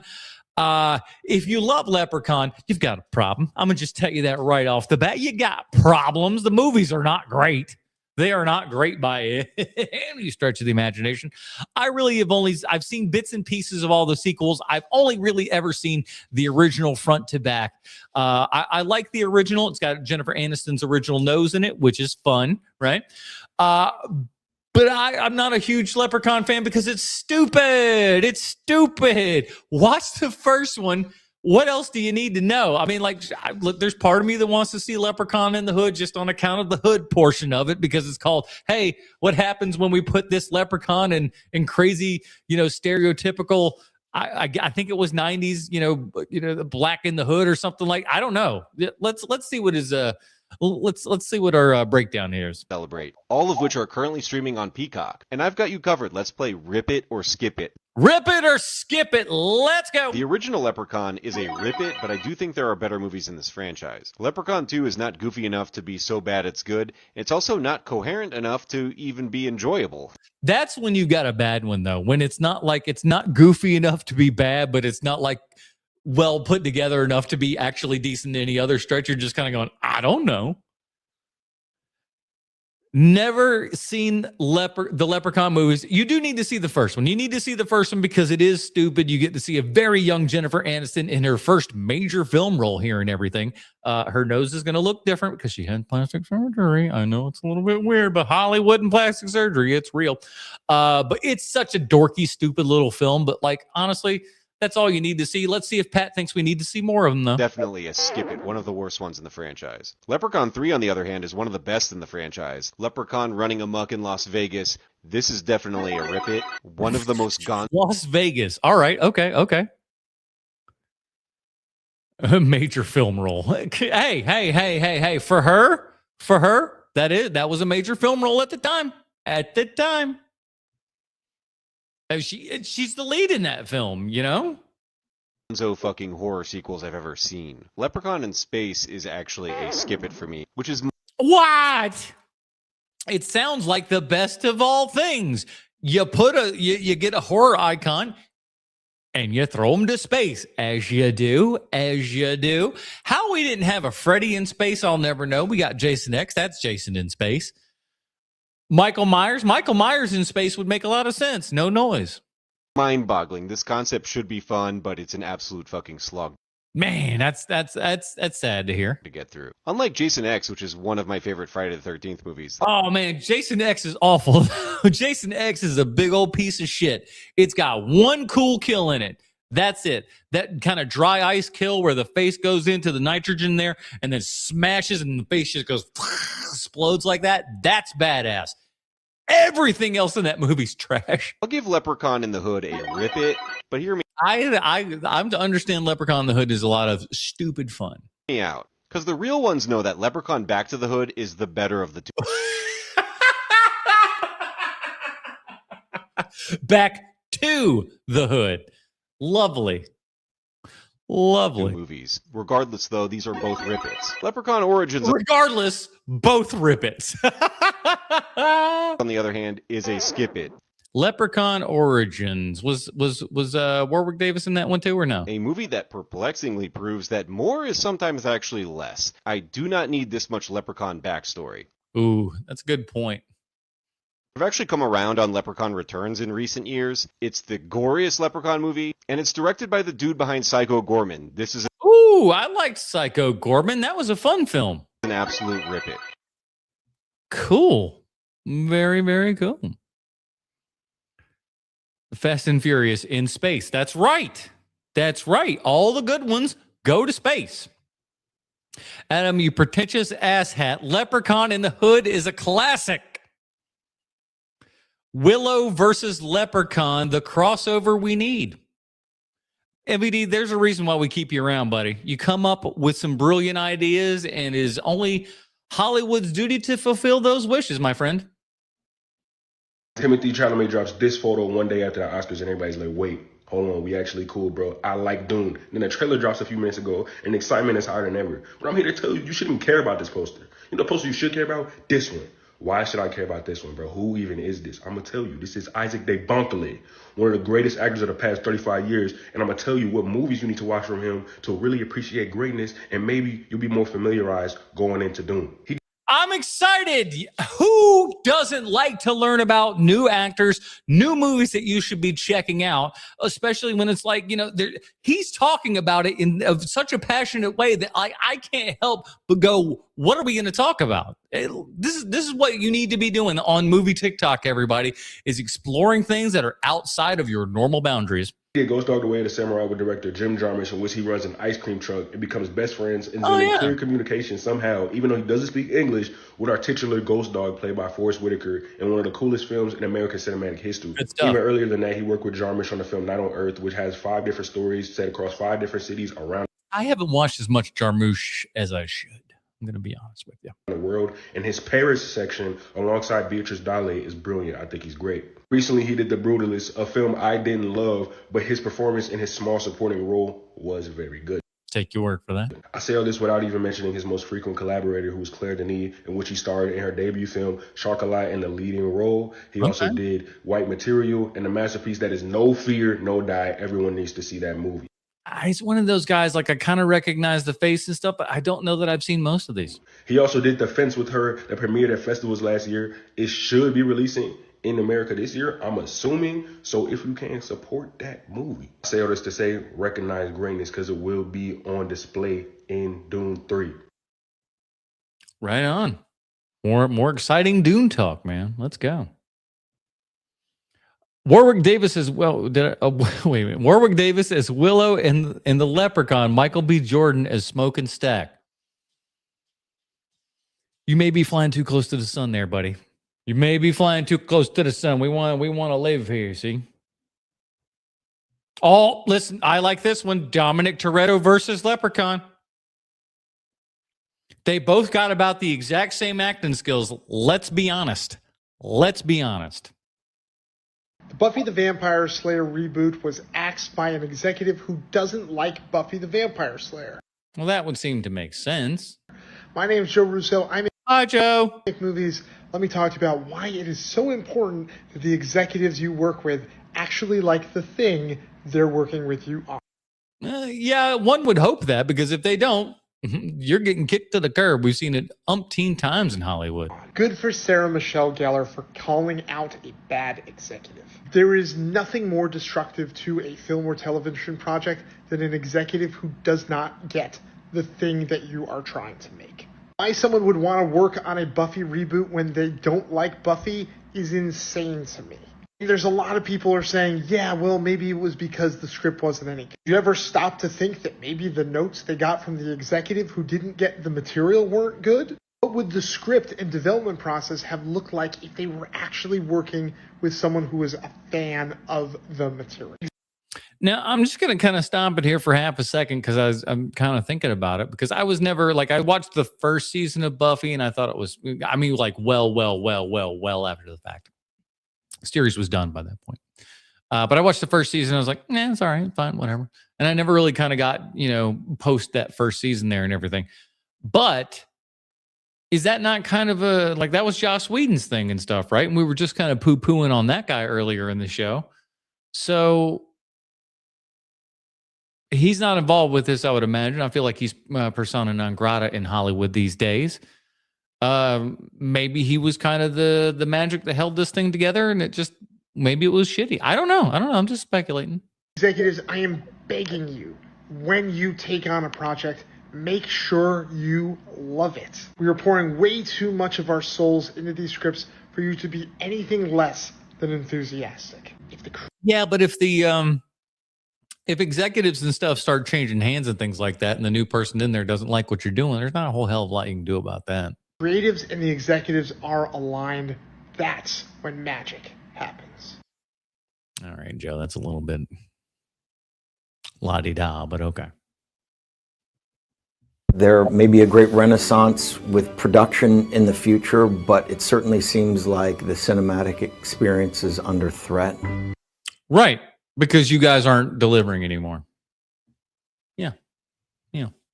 You guys aren't delivering anymore. You are consistently aligning with things that are against your better nature, that are against your better judgment. It's happening all the time. You guys have been, eating good for a very long time. For a very, very long time. And no one has told you no. In so long, you've forgotten what that word means. You have no clue. You think that everything that you do is going to be loved and adored by everyone. The amount of money that is thrown away in Hollywood projects to suit their own egotistical, just money-driven bullshit is astounding. And they all do you really think it's going to be good? Is this a producer's kind of thing where like these losses can be written off? What's happening? Because it doesn't feel like you guys, by and large, they're sure, like it's like Tarantino said years ago, there's enough things in Hollywood to keep it alive for, in its current state and everything. But to think that we are anywhere close to having, the table, anywhere close to what we're doing is nuts. We are in such a horrible, horrible state right now with film. And you guys continue to do it. And you guys continue to sign up to do Netflix films. Why? And then you go, well, people aren't going to the movies. Why? They don't care. It's like, again, it's self-centered. On a personal level, I've been most affected as an audience member to a piece of art when I'm in a communal experience with other people. There's something else about, of course, not being distracted, sitting for 2 hours, not being on your phone, to fully immerse yourself in what is essentially an incredible art form. And the problem is that we have now created a culture that doesn't give a shit about not only that, but about most art in and of itself in general. They just don't care. Like when someone can go through and pay, $15 for a ticket and 15 minutes into a film pulls out their phone to start looking at stuff, you fucking failed. Not only as the movie makers themselves have failed, the movie theater itself has failed, the movie patron itself has failed. Everything is a fucking failure, and it's all you guys' fault. You don't care anymore. That's the problem. And the thing is you all play like you care, but you fucking don't. You don't care about any of this. That's the problem. Hollywood doesn't care. You just want to play like you do. And I think a lot of these films deserve that focus. But we'll keep signing up to do movies exclusively for Netflix, exclusively for Apple, places that will go exclusively to streaming. We'll continue to sign up for those. But yet at the exact same time, we're going to look you in the face and say, please go to theaters and have the theatrical experience. Please do that. You don't want that. If you wanted that, you wouldn't do these Netflix things. Netflix would have taken off if you guys had a brain one in your head. It's insane how stupid Hollywood is. You are literally the crafters of your own demise.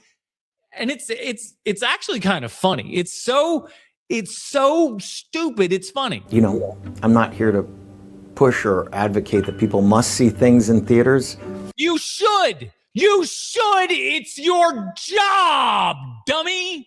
It's your job. If they don't go to see things in the theater, eventually you will make no money because no one will hire you because we can't recoup costs. You want to be successful, you need to make movies that will become successful. You do that by listening to audiences. You do that by lowering the ticket costs. And stop raping us for $15 just to give us 3 hours worth of a lecture about shit that we don't fucking care about. Give us something entertaining, for Christ's sake. I'm just a fan of it myself, and that's how I grew up, and I think that's how they're best experienced. Leonardo DiCaprio, in memoriam. I want movies to be great, but it's just, you're hearing all these guys and they're doing like, oh, we get 45-day theatrical window. Why does no one go to the movies? Well, the maximum that it's brand new is 45 days. You all want to make a buck, but you don't know how to make a buck the right way. You want to make it the fast way, but the fast way is the cheap, shitty way that will not sustain you over the long haul. For a place called Show Business, they don't know much about business. Jason Goes to Space. And that's Yeah, man. Second Jason Goes to Space in the whole broadcast. Man, oh man, that movie is getting some play. That's what this movie is. Now, for those of you who are new here, Jason X, Jason Goes to Space. That's what this movie is. That should be the end of the video right there. have been trying to review all the Friday the 13th movies, and I failed to do that because I watched them all around Halloween. It's now February as I'm recording these videos. But it's fine because at the time I hadn't seen Jason 9 or Jason X. Jason 10.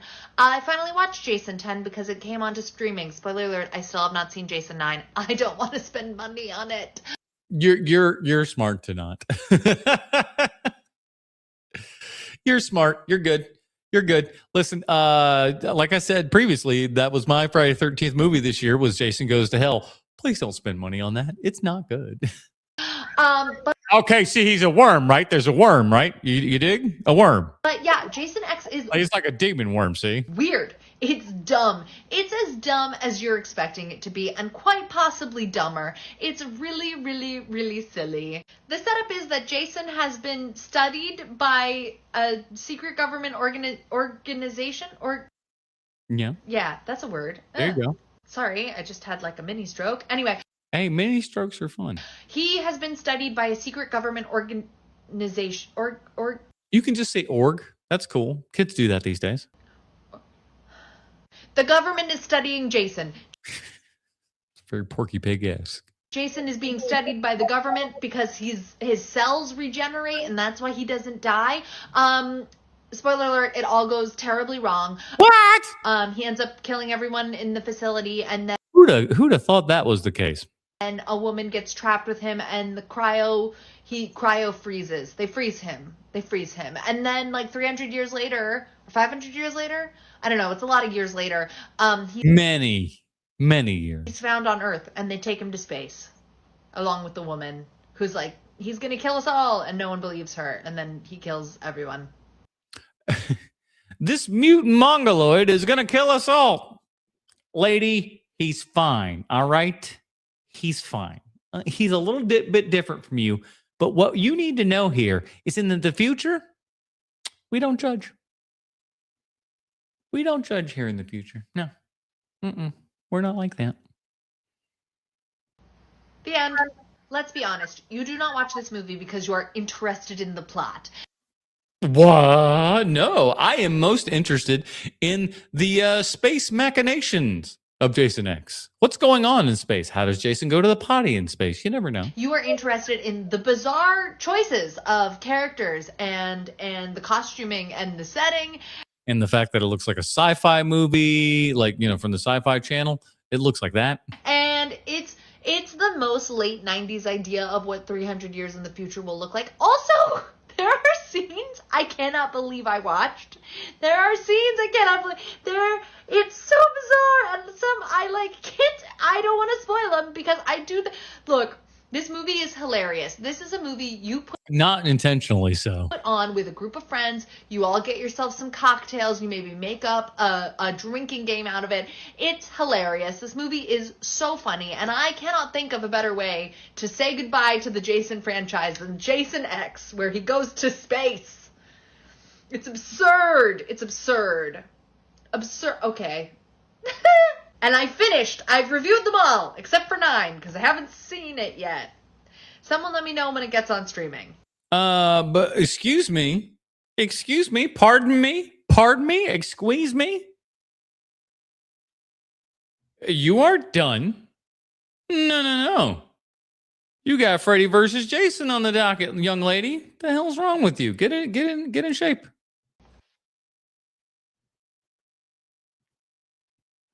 Jennifer Aniston's first film role was Leprechaun. Leonardo DiCaprio's first film was Critters 3. Adam, which had the best first start? It's Jennifer Aniston. Come on, man. The real one for DiCaprio, the real moment DiCaprio took off. And I didn't know who he was back in the day. I just remember seeing the episode where this little blonde kid came to live with the Seavers. And then this little blonde kid proceeded to pour out all of Mr. Seavers' liquor. And as you might imagine, that made him a little bit mad. And he goes, "What in the sweet monkey shit is going on?" He didn't say monkey shit. It's the 80s. But he got a little upset and was just like, ready to string this kid up real good. But then we find out that the kid's dad was an alcoholic who beat him.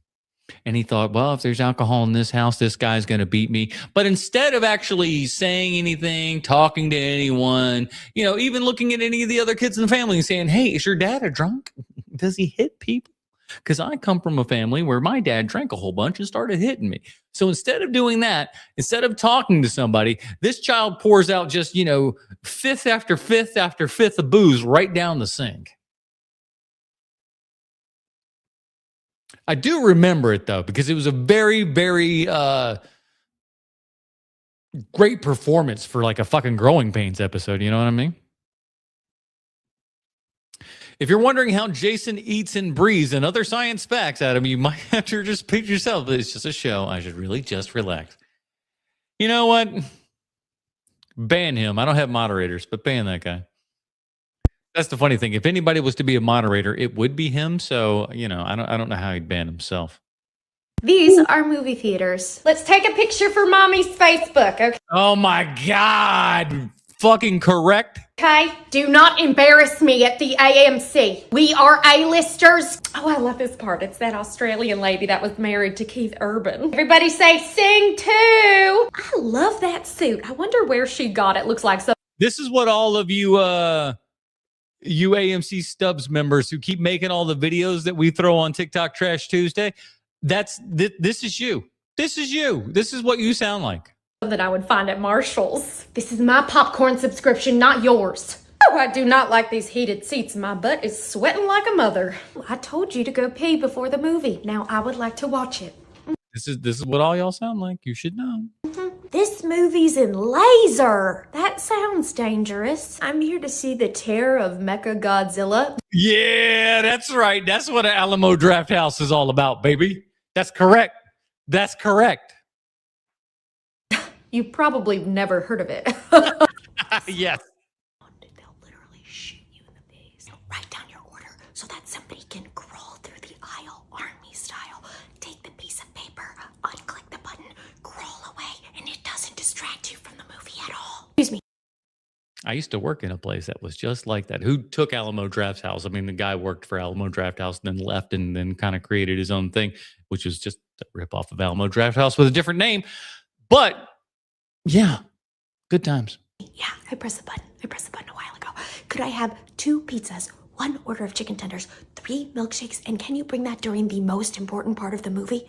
Well, and we try to do better than that, but at the same time too, man, let me tell you something. When you got a busy, like a Spider-Man night and everything, dude, that last Spider-Man movie that I worked, it was bananas. A film would get out, and of course it's a Marvel movie, so everybody's staying for the post-credits. So everyone stays in the theater forever. And then the lights go up, and you've got to clean up after 300 people who all left their food there. You're the only person there to do it. And the pre-show for the next movie just started. Get into gear, people. It is not a job for the weak. I like this place. It really makes me think about the cinema. A music box theater. Can't say I've been to one of these. I don't know no better. If anyone in the chat knows, let me know. Picture is about to begin. Well, really, I come here to listen to the organ, but sometimes I stay around for the picture. I'll take 1 ticket to the midnight showing of Rocky Horror SpongeBob the Musical.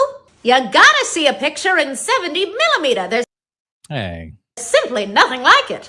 Well, that's true. If you've seen some 70 millimeter stuff, you know that's a very true statement. I don't care if it's regular, 70 millimeter, or if it's the IMAX 70 millimeter. It's a good time.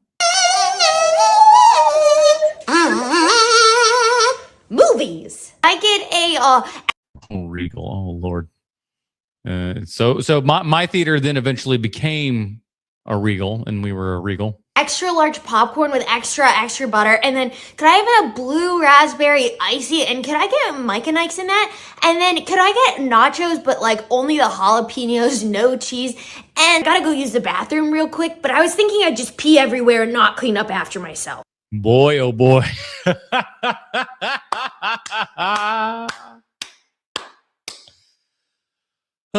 Having worked for Regal and have had many a patron and pee scenario, I can vouch for the validity of this video. I can.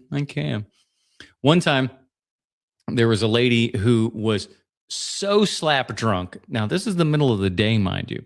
So slap drunk that she left the movie theater and was walking towards the bathroom and peed the entire way down the hallway towards the bathroom. She peed on the floor that way. And then all of a sudden, one of the staff members, he got really excited to go clean it all up. And we were like, what's happening here? Why would anyone be super excited to go clean up a long string of pee? But he was. I was only working like in a non-official way that day. I was like putting up lobby posters and stuff outside. And all of a sudden, somebody comes to me and just goes, Adam, this kid's having a problem. The same kid who was, enthusiastically cleaning up pee 25 minutes ago, all of a sudden is having a little bit of a nervous breakdown. Turns out he had eaten an edible and he was high as balls. So I had to, talk him down, try to get him back to reality and everything. That's what the movie theater business was like, everybody. People peeing in the hallways and then you having to talk someone down after they've eaten an edible for the very first time and think the entire world is collapsing in on themselves. And that was my day off. No, dude, I'm finding yourself allergies. 40X is awesome! No, that's true. Yeah, I mean, I've seen like 4 or 5 40X movies. Only truly been impressed one time, and that was the Godzilla King of the Monsters one. I thought that was really great. What a cool way to integrate all that stuff. Regal as can be, indeed. What's next? There are some Hollywood movies that are way more popular in Korea than they ever were in the United States. I love facts like this. I love stupid things that are just like, this movie was nothing here, but for whatever reason, in whatever other country, it caught on like mad. I love stuff like this, to where like something super popular and you just kind of go, or super not popular here that is super popular there, and you just go, what, huh? See what we got. And it's pretty interesting to see the difference in how some movies are perceived and which ones have had unbelievable staying power in Korea. So let's go through 5. These were movies where when I moved to Korea, some of them I hadn't thought about in years. Suddenly in Korea, I was seeing frequent references to these movies. So let's jump in. At number 5 is The Intern with Anne Hathaway. Anne Hathaway is very popular in Korea. I've mentioned Anne Hathaway, super popular in Korea. Okay. Interesting. this in some of my other. By the way, The Intern is pretty decent. Honestly, I would say, I'm going to go so far as to say, maybe the last good Robert De Niro performance. It's a little, it's a little old manny here and everything, but I thought it was really good. Videos. While she's popular a lot of places, she's a lot more popular in Korea than other actresses that are at her level. And apparently it's popular because it's seen as kind of a comfort movie about work and life. And there's actually a Korean remake in progress right now that's supposed to be coming out this year. I bet it'll do gangbusters too. Number 4 is Music and Lyrics from 2007 with I hadn't thought about this movie in a minute. With Hugh Grant and Drew Barrymore. This one feels so random to me because I've actually never seen this movie. This is the only one on the list that I've never seen. And the reason it's so popular is because the song Way Back Into Love turned into a karaoke staple in Korea. People actually might know the song even better than they know the movie, but it's also regularly replayed on Korean TV. But I feel like for both Hugh Grant and Drew Barrymore, this is probably not even a top 15 movie for either one of them. No, I wouldn't say that. I mean, Music and Lyrics is one of those that like feels very, very forgotten. So that's wild that it's a big hit there. Right? Next, at number 3, we have Mamma Mia. Musicals do really, really well in Korea. The main songs are also karaoke staples. Amanda Seyfried. And the worst part is probably most of the Koreans watching in that audience are better singers than like Pierce Brosnan, for example. Sarsgaard, he's terrible in that too. Like, y'all motherfuckers can't sing, dude. It's just like, all right, we got a musical. Here's what we're gonna do. We're gonna make sure that not a damn one of these people can sing. Is specifically very popular in Korea. I've talked about this before, and people have actually mentioned in the comments that one reason why, because her features are actually more familiar to Korean people. Like her bone structure, she has that exotic coloring, so she's sort of the perfect mix between familiar and different to be extremely popular in Korea. Man, Seyfried ain't bad to look at. I'm not gonna fight you on that. Actually, when I was prepping for this video, I saw this picture of her from In Time, and it immediately reminded me of this. I wonder if that's where the styling inspiration came from. Next, number 2, and this might actually be a British movie, but with a A-list Hollywood actress. It is About Time from 2013 with Rachel McAdams. I have heard so many Korean women say this is their favorite movie. I thought this was a super cute movie, but again, as far as Rachel McAdams goes, it might. It's not even it's maybe a top 10 Rachel McAdams, but like it's lower half for sure. Not even be a top 10 movie for her. And at number 1 is one of the most beloved musicals here. I have heard young men in their 20s at language exchanges mention this as their favorite movie, which you would never hear from a 20-something man in the US. It's been re-released in Korean movie theaters twice, where it climbed back to the top of the Korean box office. Can you guess what it is? It's The Greatest Showman. The Greatest Showman. Holy crap. I think I cut out the rest of that because there was too much what I would imagine to be copywritten music. Hotel work can get you the same kind of experiences. I certainly could imagine that they're probably a lot worse in many cases as well. So I don't even want to I ain't trying to get no measuring contest with anybody that'd be working late nights in hotels. Yeesh. I saw The Innkeepers. I know how that happens. I have an incredibly important question. Yes, please. Another question from Jason about Austin Powers. I remember that movie. That movie came out when I was in middle school. Is there any version of this film that you could do today? And yes, this does matter. The film I'm talking about is, of course, Austin Powers, International Man of Mystery from 1997. Okay. The premise of that okay. film is that a cool dude from the swinging 1960s, specifically from the year 1967, gets frozen in time and wakes up in 1997, an entirely different world. Yeah, I mean, like, listen, you can do some of this stuff, and I think ideas and stuff like this are interesting, but the I'm not sure what the delineating line is, but there is one. There is one where it gets to the point to where when you look back, technology and everything has just not. It has advanced, but it hasn't advanced to such the degree that it would have been, so different between, 1985 and 1955, or in this case, 1995 and 1965. So we're still working in that gap.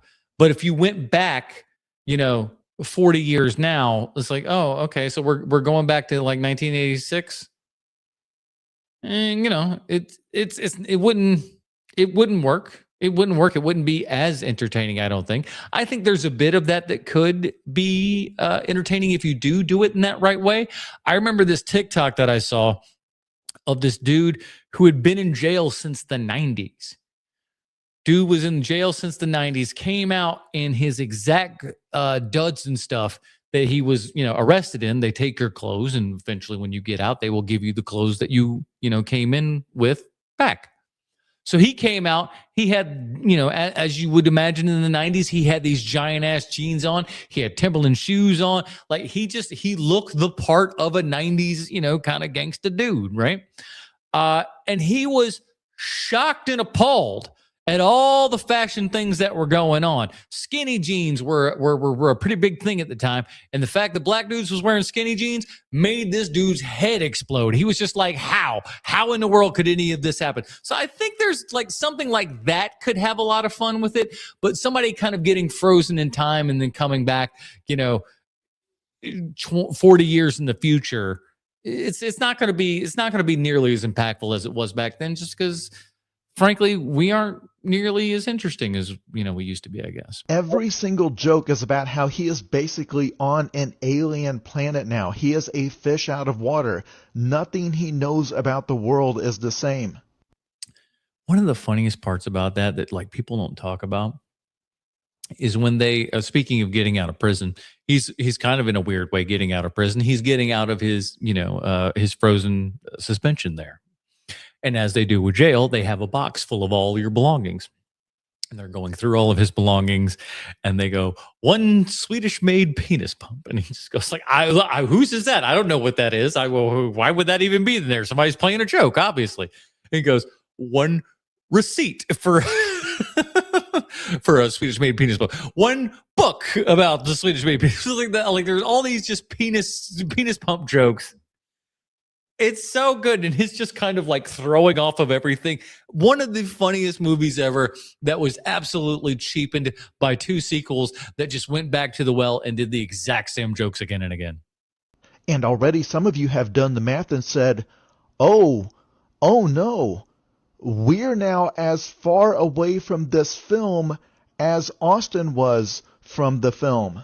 So if you're going to do a version of that film today, it would be about somebody who was frozen in time in 1996, 1997. Yeah, that was the dude that I was just talking about. He was in prison for that time. He comes out, and I think that's how you do this movie, is that you have somebody like, okay, Kevin Hart plays a guy who is in prison. He's kind of a little dude and stuff like that. And that's what kind of makes it funny. I don't know why it makes it funny that it's a little dude, but who kind of thinks he's tough, but he went away from prison for 20 years. He comes back and everything, and he's still got the no limit soldier mentality going on. And yet we're, doing, mumblecore and all mumblecore rap and all that kind of shit. If you don't remember that era, go watch an episode of Seinfeld from near the end, say around season 8. Or you could go grab an episode of Friends from around season 3, season 4. Could I be wearing any more pants? Or something like that. You could go watch an episode of The X-Files from around season 3.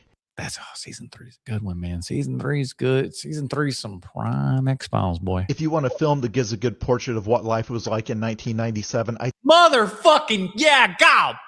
What a time! That's what the movie needs to be about, is coming back and being like, we used to have it so good! We used to have it so good, man. We had John Travolta and Nick Cage fighting and trading faces and shit.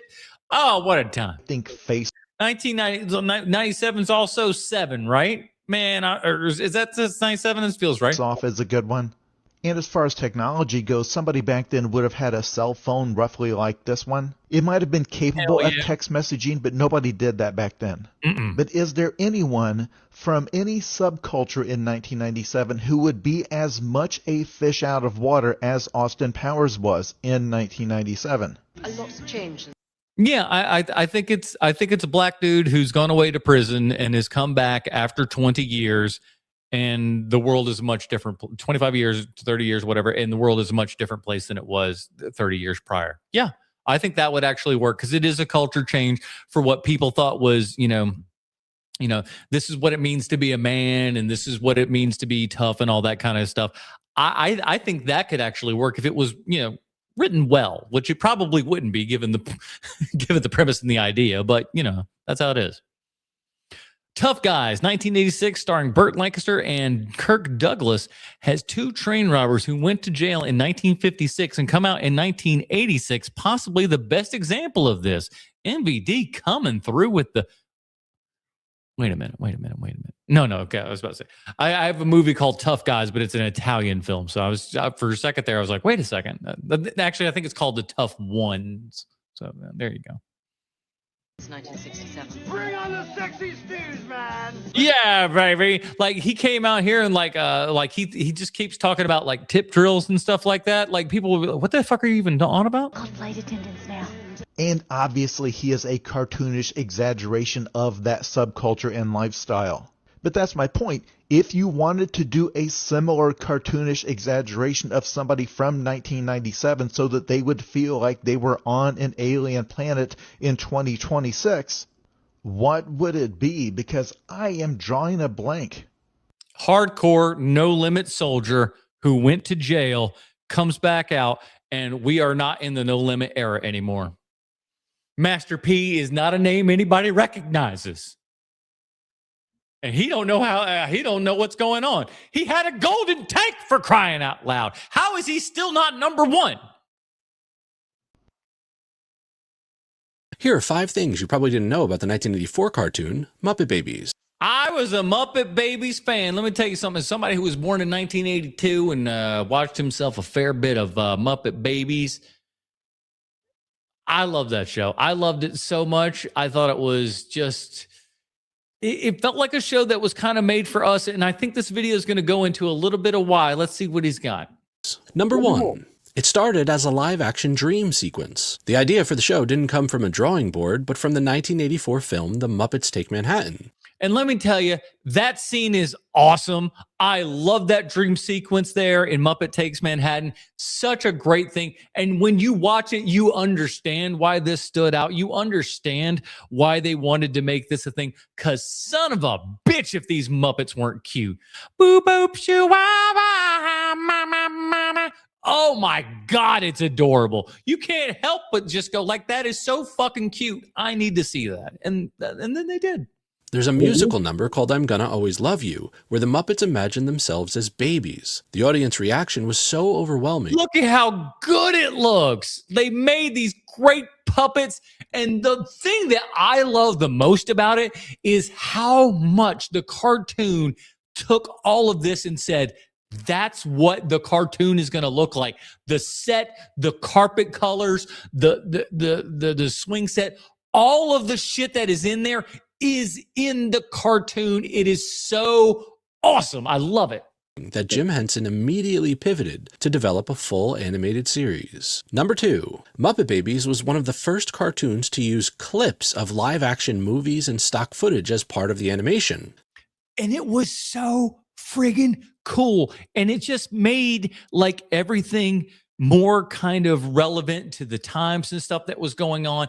And it was the thing that made me love Muppet Babies and made me the kind of kid that I was, I think, was things like Muppet Babies.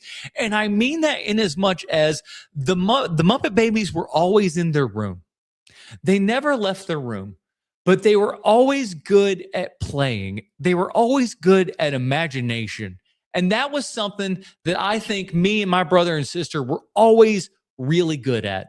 We're able to use our imaginations and have fun with nothing, and being able to put yourself into interesting and fun scenarios and do it all in the guise of play. And that's exactly what Muppet Babies was. It was just like, it's how these little children played, you know? And it's kind of like, when you think about back by it, it's like how we played. You played as a Ninja Turtle or whatever. And that's, you said, okay, you're Donatello, you're Michelangelo, you're Raphael, and that's, you just played like that. And that's what the Muppet Babies captured and put it onto, animation cells in this particular case. This represented the kids' imaginations. The show's production had access to incredible libraries, including Star Wars and Indiana Jones, allowing baby Gonzo to literally fly an X-Wing. Unfortunately, these clips are also the reason you will likely never see Muppet Babies on physical home media or streaming services. Fucking stupid. Absolutely stupid. Sometimes the world's that doesn't work the way you don't want it to. The rights would be outrageous. Number 3. In the series, Nanny was never seen from the waist up. She was known only by her iconic green and white striped socks. Which, honestly, by the way, I want to say Muppet Babies is probably the reason that I called my grandma Nanny. I can almost, because she didn't quite seem, Nanny never seemed like a motherly figure to me in the Muppet Babies. She always seemed like she was older than that for whatever reason. But so that's why I call my grandma, Nanny. Was the Muppet Babies. I can tell you that for 110%. This was a deliberate choice to keep the perspective strictly from the height of a toddler. Oh, an old MVD says, I still wonder what Nanny looks like above those knees with the white, green socks, pink shirts, and purple cardigan. That's absolutely true. Nanny, however, was voiced by Barbara Billingsley, the legendary mother from Leave It to Beaver. I never knew that, but now that he says that and you kind of think of, it's like, oh, yeah. Number 4. Since the Muppet cast was mostly male, the producers realized they needed another female character besides Baby Piggy. For that reason, they created Skeeter, Scooter's twin sister. I like the idea of Skeeter. Skeeter and Scooter, like those are two, again, it's a nice little contrasting sort of thing. And it's very right. Adding another female character really needed to kind of round out the crew there for sure. Because she was created specifically for the cartoon and not as a physical Muppet, she became a lost Muppet for decades, only recently appearing in comic books and the Disney reboot. And number 5. The show was produced by Marvel Productions and Toei Animation in Japan. This high-level partnership is why the animation quality was so much higher than contemporary shows. That makes a lot more sense now. You're right. Because it felt like this show was probably doing far more than a show that's the Muppet Babies should be doing, I suppose. It also explains why the babies occasionally imagine themselves as Marvel superheroes like Spider-Man or the Hulk. That's wild. I did not know that bit. That's great. I didn't know that was Barbara Billingsley either. I still find it hard to believe that Skeeter didn't graduate to official Muppet. It's a great design, and it's a great kind of contrast to Skeeter, and their personalities between Scooter and Skeeter were great, and had them play off of each other and whatnot, and they still kind of kept Scooter's kind of personality from the Muppets there and everything. So it was a good kind of, ebb and flow between those two characters and stuff. So it was great. I love the Muppet Babies, man. I just took a deep breath and I said, I really only have one question for you. Am I the sheriff of Red Rock, or am I not the sheriff of Red Rock? I'm the new sheriff. He said, I need for you to answer that question. And that's interesting. I like that, where you're leaving it up to the actor to do so. I don't want to know the answer. So for me, it's like the gold briefcase in Pulp Fiction. No one will ever know that, really, but me. That's a very cool thing. And I love that Tarantino's like, I don't even want you to tell me. I want you to know. And only you know. But that's what's kind of cool about that, is that you're always going to be questioning. It's like, is he what he says he is? He might be, he might not be. Only Walton Goggins knows. The headlights, and they're treated like nipples. That's McQueen's entire. The weird world building of cars makes no sense. Headlights are nipples, everybody. Which I always thought the headlights should be the eyeballs and the windshield. That's a weird one, but okay, let's watch. Gimmick with the ka-chow thing, you know, he gets flashed by some of his fans. What? Oh, yeah, I guess that does make sense. The high beams. Mm-hmm. Do they need to pay taxes? And then we got this weirdo. Oh, yeah. Her name's Celine. This is apparently enough to scare Mater, when, remind you, both of these characters, if they were human, look like this. I would... Eyeballs on your chest with no head, but then your testicles are out. Say the nipple eyes beat the exposed rib cage. Now let's talk about world history in this universe. No matter how you cut it, every human event that happened in history happens in the Cars world. I thought that maybe the Pixar theory, the idea that every Pixar movie happens in the same timeline, could maybe provide an argument that the humans died or left during WALL-E, and then Cars replaced all the humans for everything. But no! This is straight up a continuity with billions of years worth of vehicle evolution. We can see Cars leave the waters as submarines. We What? I never saw any of these little things. know about prehistoric history. We know that every country, every event, every second, every person is identical. Real world figures exist in cars as cars, Guys, I'm getting scared. implying that in this world there is a one-for-one recreation of everyone. I have a car version, you have a car version. What kind of car would I be, I wonder? Is it the type of car that I drive? We all do. Am I a Hyundai Elantra? Limited edition? I don't know what this means if you're like a warplane or something, because there is war. Objective dogfight death, known veterans, documented tragedies, wars, assassinations, gender inequality, corrupt industries in business. Never thought about any of these things, but he ain't wrong. Moonshiners, it's all here, all canon. I understand how everything... All right. I don't know if he's going to go here. But it's the internet, so I feel like I got to.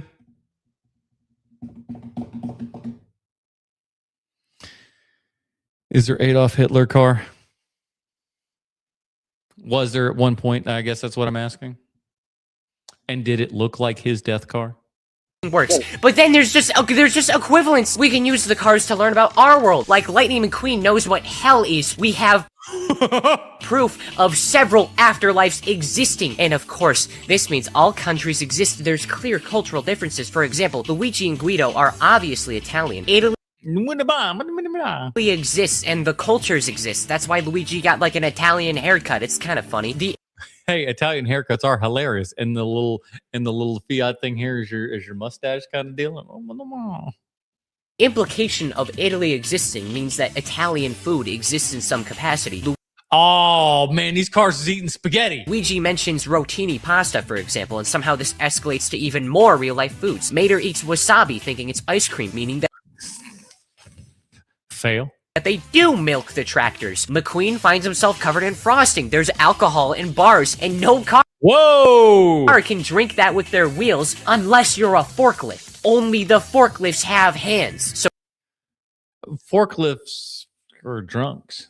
So in this case, I'm gonna assume that the cars have two stomachs. One for car stuff, one for a fun stomach. But if they're drinking oil and stuff, how do they have white teeth? Are these even teeth? They don't have, like, lines in between them. They're just one giant tooth, except for Mater. Mater has teeth. McQueen. That's true. Mater's got several teeth. Everybody else just has a platter. Has the nubs. I don't know what these are. It only gets worse. Maybe those are like vegetarians. You know, like dinosaurs with the flat teeth versus the canines and incisors and all that shit. But through every piece of Cars media, and oh my god, it never ends. Why is oil simultaneously piss and blood? There's an Arnold Schwarzenegger carmobile car. Do cars get muscular? Are there bodybuilders? How would that work? These gyms only have... I think the bodybuilders are like aftermarket stuff, like all the aftermarket things that are going on.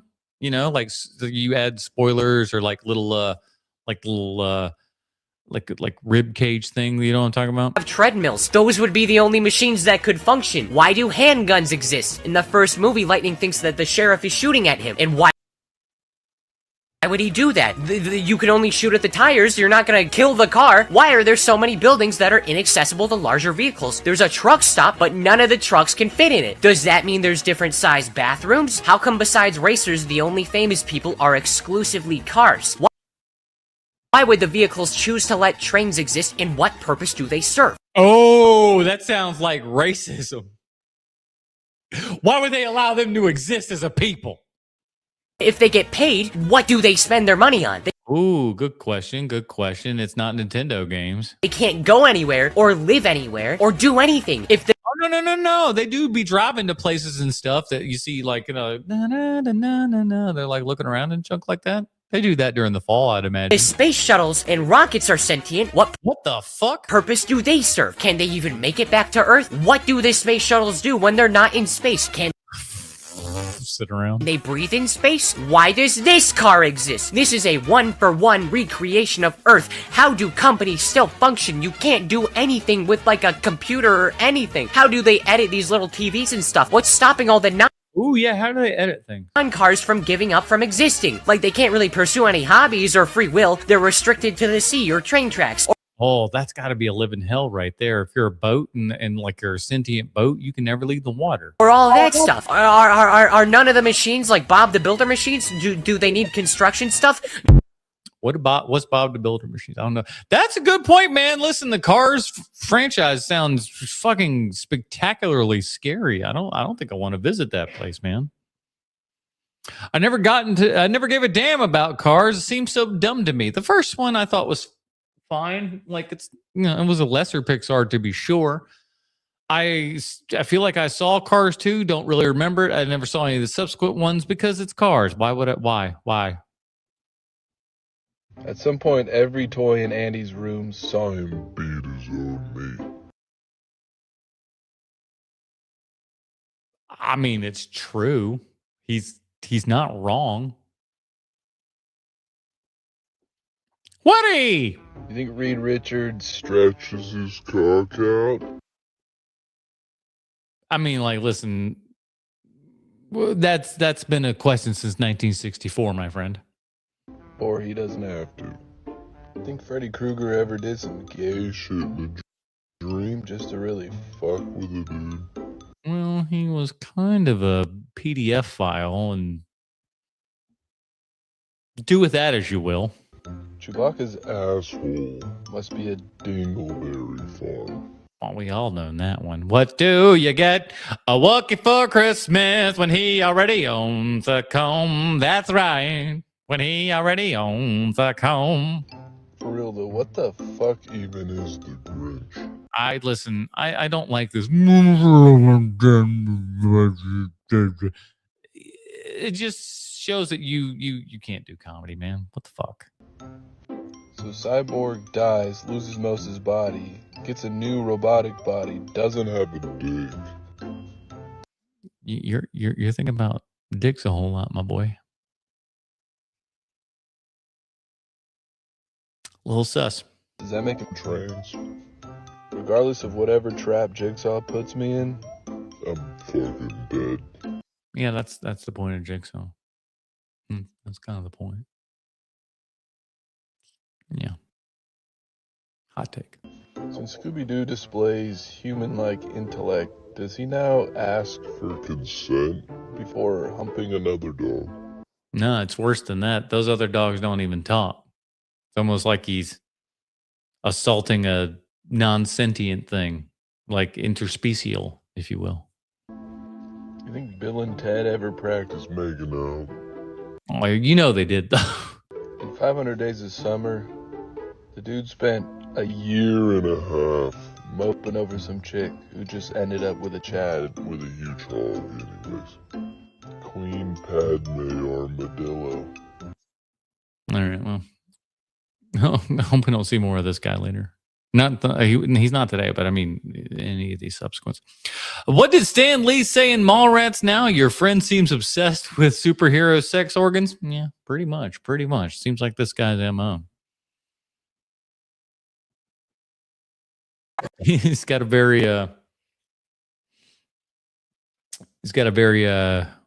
banky he's got a very banky existence going on there for sure. Asking students in 1999, what's your favorite movie?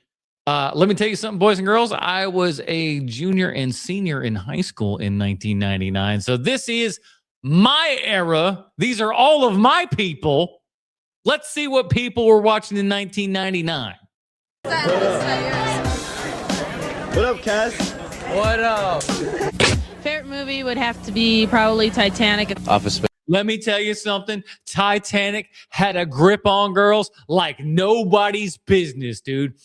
When that movie came out, every girl in school was talking about it constantly. They were talking about going to see that thing 6, 10 times. They made us look at, we were like, we don't like Star Wars that much. We didn't go see Phantom Menace as many times as they went to see Titanic. And the overall box office proved it. Proved it. Man, girls like that fucking Titanic movie, boy. Woo! I still know what you did last summer. Oh, come on, a sequel? All right, let me look at this editing bay. Hold on.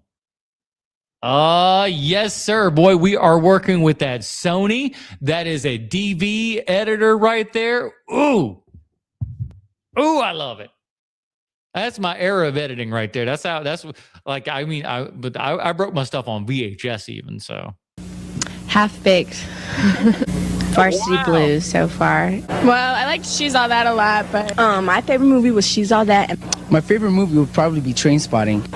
Trainspotting, interesting choice for 1999 high schooler. Well, there were people that watched it for sure. My favorite movie had to be Basketball. The best one that I've seen so far is American History X. It's so intense. Yeah. Full Metal Jacket. That's not, I mean, that's your favorite movie. They didn't say of the year or anything. I think a lot of people were going like of the year or of the last couple of years. I guess these guys were just big Kubrick hits. It happens. I mean, listen, man, I was into old ass movies, so I can't say nothing. To the Carlton. To the Carlton. You both look Hawaiian there, dude. Look at us. Not a cell phone in sight, and not everybody's a fat piece of garbage. The 90s weren't bad, everybody. The 90s weren't bad. What up, Rose? What's going on? What's happening? What's up? Yeah.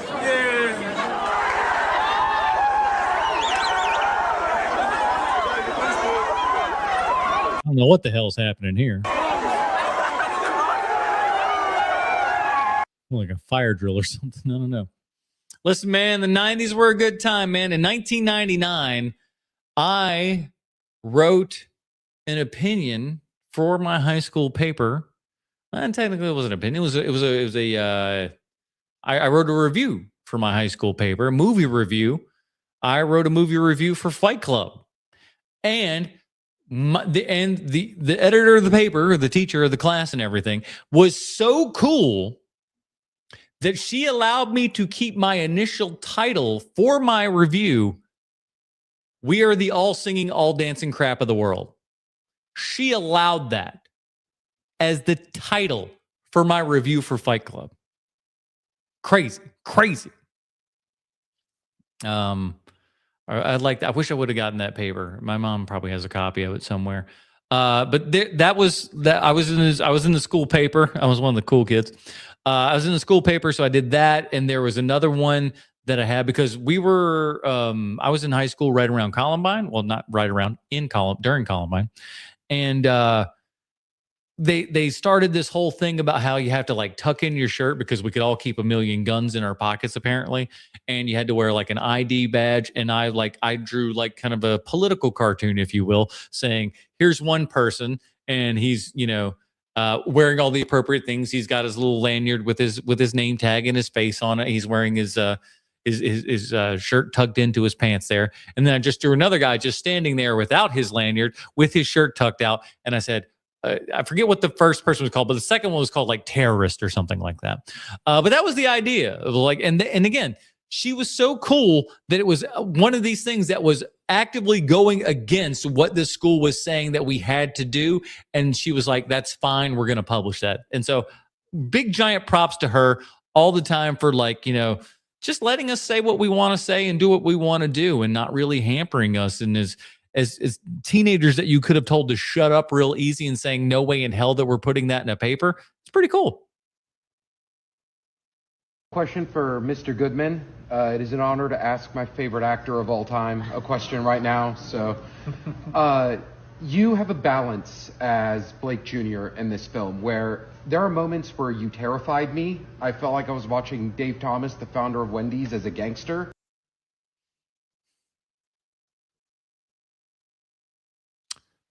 Was this a what comedy show did this as a bit? I feel like there was some comedy podcast years ago that they were always like bringing up Dave Thomas, founder of Wendy's. Does anybody know what the fuck I'm talking about? I feel like that's what this guy is doing here. To just no, it was. I feel like it was the McElroy kids. At some point, we're talking about the founder, Dave Thomas, the founder of Wendy's. I think that I could be wrong. And then there were moments where you were the sweetest man imaginable. Like Dave Thomas, the founder of Wendy's. I swear to Christ, if he says the name just like that a couple of more times, this is a fucking bit. As an actor, I've seen you do this many times in various films, many amazing films. This other film, you were just like Ray Kroc. Another film, you were just like the guy that runs A&W. How do you find that balance as an actor to where you can just be so sympathetic and sweet and lovable, but then so terrifying? Probably because that's who he is. I think deep down inside, that can be all people. I think it's the duality of man, as they say. A moment later. So the question's for John. How do you find the balance between being terrifying and also sweet? I have the patience now. I mean, to wait and figure out where the balance comes. I was going to say organically, but man, it's such actor bullshit. Listen, these are the things that actors should say if you want to get into our graces, everybody.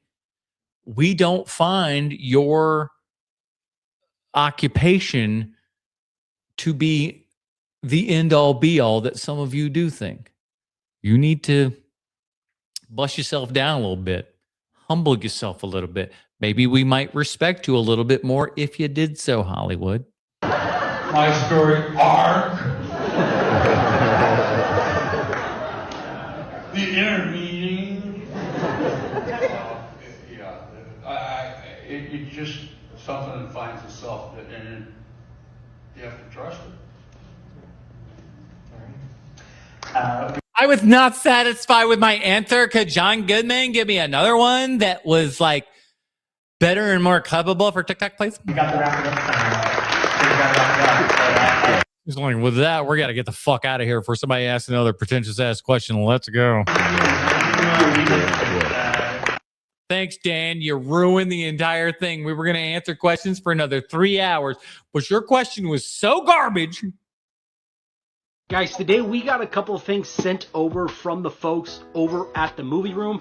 No one ever sends me anything, and I don't want it to keep your stuff from me. I feel like that's what I got to do now in order to kind of, in order to grow this channel. I have to constantly tell you, I don't want it to grow. I don't want none of this. Stop it. Stop giving me things. Stop paying attention to me. Go away. Maybe that's what it takes. I don't know. I don't know how the internet fucking works. I just come on and start yapping about stuff. Come on. So let's go ahead and bust this open and see what we got. Of course, with the movie room, they were always killing it with their packaging. Sounds like the planet's gonna die. I don't care. And you always get a nice little movie room sticker. Now, we got two films in today. This one right here, I believe it's called Calvary. I'm not sure how to pronounce this. It's a Calavera French film, and I believe this is part of kind of the French extreme horror films. Hope you got an international Blu-ray player there, Piley boy. Very excited to check this one out. And this one might be my most anticipated release for this month, and that's got to be Salem's Lot. Who's excited for Salem's Lot? Let's go ahead and check these out, guys. All right, the first one we're taking a look is this right here. And like I said, I believe it's called Calvary, something like. Man, I feel like you really should have looked this up before you came on here and started saying the name 58 times fucking wrong, maybe. I don't know, like that. You've got a slip cover. Now, this one is a Blu-ray release, so we've got our Blu-ray disc right there. Again, You better mention it to people. You better mention that you're going to need an international Blu-ray player here in the US of A. Otherwise, you're not going to be able to play that. You'll put it in a regular Blu-ray player, and 99% of the time, maybe not 90, maybe 90% of the time, it's going to look at you and go, does not compute, does not compute. We're also getting a nice booklet to go with this release. And of course, some reversible artwork, which you know we're going to switch. There you guys go. And there's the first one we have got. Let's go with Calvaire. And the That's bad. That's fine. last one from the movie room is, of course, going to be this incredible film right here. I still can't believe that we are getting this released from Arrow Video. All right, and there you go. Let's take off that slip.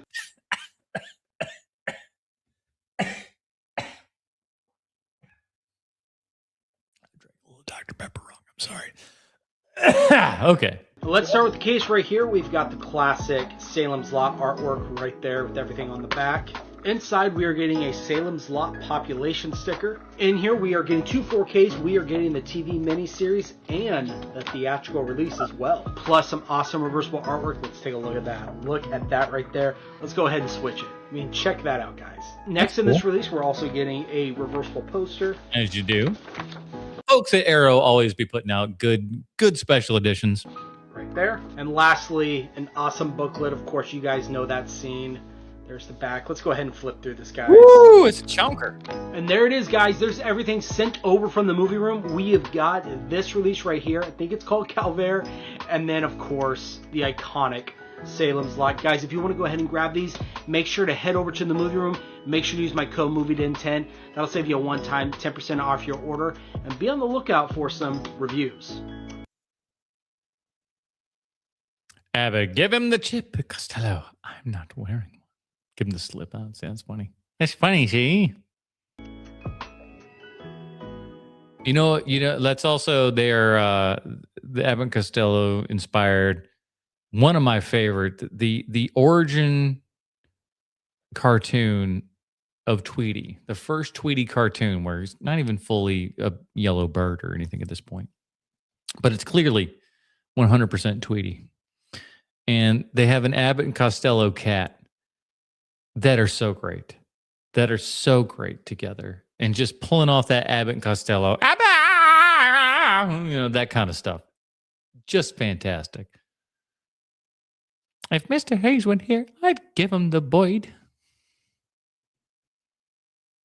Hey man, you know it's about the funniest bad movie of all time? Oh, I stopped it right here because I'm like, I don't know. I know a lot of really crappy bad movies that are hilarious. Let's see what we got. No, what's that? Quigley. It is not Quigley Down Under, mind you, but Quigley. Here we go. It's an ostensible children's film in which human explosion Gary Busey plays an immoral CEO who is turned into a Pomeranian by God. Yeah, I haven't seen this, but I'm aware of its existence and can only imagine. What? Perhaps to teach some sort of moral lesson, maybe just to be a dick. The degree of innocent incompetence on display in this movie deserves an essay. My favorite moment is probably Gary Busey undoubtedly improving the greatest movie line of all time. Well, that's pretty much everything that Gary Busey is doing in the last 20 years in film. Is they're just kind of letting him do whatever he wants to do, which, hey, everybody, I'm just going to say some weird shit right now. Hope you don't mind. When after being presented with an undesirable outcome, his character says, I think I would rather brush a short person's teeth. God knows what Gary Busey has against short people. And Gary Busey covers, what's his nut there? Oh, shit. Well, joke's gone because I can't remember a name. Or their dental records. Wait, didn't I see Red Letter Media talk about this movie one time? Oh yeah, you very well may have. And do you know why? Why? It's garbage. Because of me. What? Yes, follow me down the path, if you will. In 2010, I, a nimble post-college graduate, heard about this movie from the commentary on a Tim and Eric DVD. That sounds about like who would be watching that. I proceeded to watch the movie with my similarly long-haired college buddy and laughed so hard I thought I was going to choke to death. The very next year, I personally emailed Michael Stoklasa of Red Letter Media to tell him that he should watch a thing called Quigley. To which he responded, thanks, we'll check it out. It sounds horrible. Oh my God. I got records. I say this not to brag. I'm just delighted by the idea that I am indirectly responsible for Macaulay Culkin seeing this.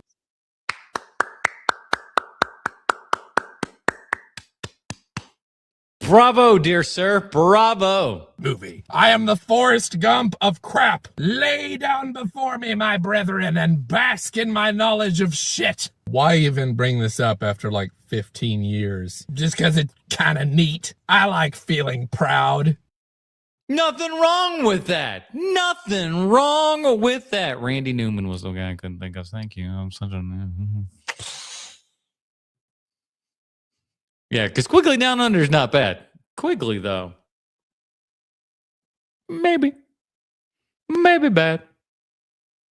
I am under no legal obligation. All right, this is a long one. All right, so strap in. This is going to be a long one. The #1 real estate agent on Elm Street. I think I put this. God damn, is this the last thing that I put in? Because this thing is long, and I'm looking at the rest of the timeline that's still here. Strap in, kids. Hopefully this is fucking funny. If it's not, we're going to kill it. Obligation to disclose the existence of Freddy Krueger. Radon, yes, I have to disclose the silent killer, but Freddy Krueger? Technically, no, I don't. Have you ever wanted to live in sunny Venice Beach, California, home of palm trees and the famous Venice canals? Warning, not the Italian ones. Do not expect gondola rides. All right, we're off to an auspicious start. Then call us at Elm Street Realty and let us help you. And I know it's supposed to be bad, but find the house of your dreams. No, wait, shit. We got to start over. No, I said dreams. They literally cannot go to sleep in these houses. Anyone in the real estate game will tell you. It's all about the listings. I feel like we need to change cameras if like we were closer in at this point. I know I'm just getting into minutia here, but that's what I'm seeing. If you've got great houses in a great market, they'll sell themselves. And I am the exclusive real should have started there and then gone back and then maybe back in at a different estate agent for 6 mid-century modern houses in Los Angeles County, all on the same block. I hate to tell you, but that house ain't mid-century modern, so that's just, not for nothing. Look at this beautiful 2-story single-family home with 3 bedrooms, lots of closets for storage, and plenty of safety features. A perfect place to lay your head at night. No, wait, shit. No. They can't lay their heads down, not even for a second. Is this gonna be the bit? Is this the bit? Okay. By law, I have to disclose if a murder has taken place inside a house. But that's the beauty of Elm Street. All of the deaths there have taken place inside the dream world, so technically, it's not a homicide. I mean, is there a gaping hole in your bed sucking you into the afterlife and spewing a volcano of blood? Yes, but according to the LA County Coroner's Office, you died in your sleep. Ooh la la, look at this luxurious bathroom with spa-style bathtub. Listen, I don't think that this is a terrible idea. I just don't know that the execution is where I'd want it. You'll be whisked away. Where's your shit, Adam? I get it. Fair enough. In comfort when you close your eyes. No, don't close your eyes. No. It's not safe to fall asleep in a bathtub, but like definitely not this. See what I tell you? That's the bit. The bit is like, okay, when we're going to come back and we're going to do this, is the third time a charm according to the timeline here. We're doing it at least once more. This one. Is there a lot of turnover on Elm Street? Yeah, but I just tell the buyers that the previous owners redid one of the bedrooms and the entryway and then flipped it. Technically, not untrue. All right, that's good. That's good. That's a good line. Technically not untrue. Did someone say feature wall? And what about an outdoor shed perfect for a man cave? I feel like this could be judged up to be funny, but we're not quite there. I think brevity is the soul of wit, as they say. And just look at this unfinished basement, which will leave you asking, wait, why does this house in Southern California have a basement? Very fine question. With plenty of storage in this unused furnace for all of your mother's keepsakes from that time she committed a vigilante murder with all the other parents on this block. Yes. Well, as you do. Hey, that happened at Freddy Krueger's boiler room, not one of these houses. And again, I am under no legal obligation to disclose the existence of Freddy Krueger. Radon, yes, I have to disclose the silent killer, but Freddy Krueger? Technically, no, I don't. So call now and get the house that you've always dreamt of, that you've always wished for at Elm Street Realty, located just down the street from the Katya Institute for the Study of Sleep Disorders. Ah, you see there? That's a reference to part 3, The Dream Warriors. We're the Dream Warrior. Oh God, the Nancy Thompson case? Yeah, you don't forget a thing like that.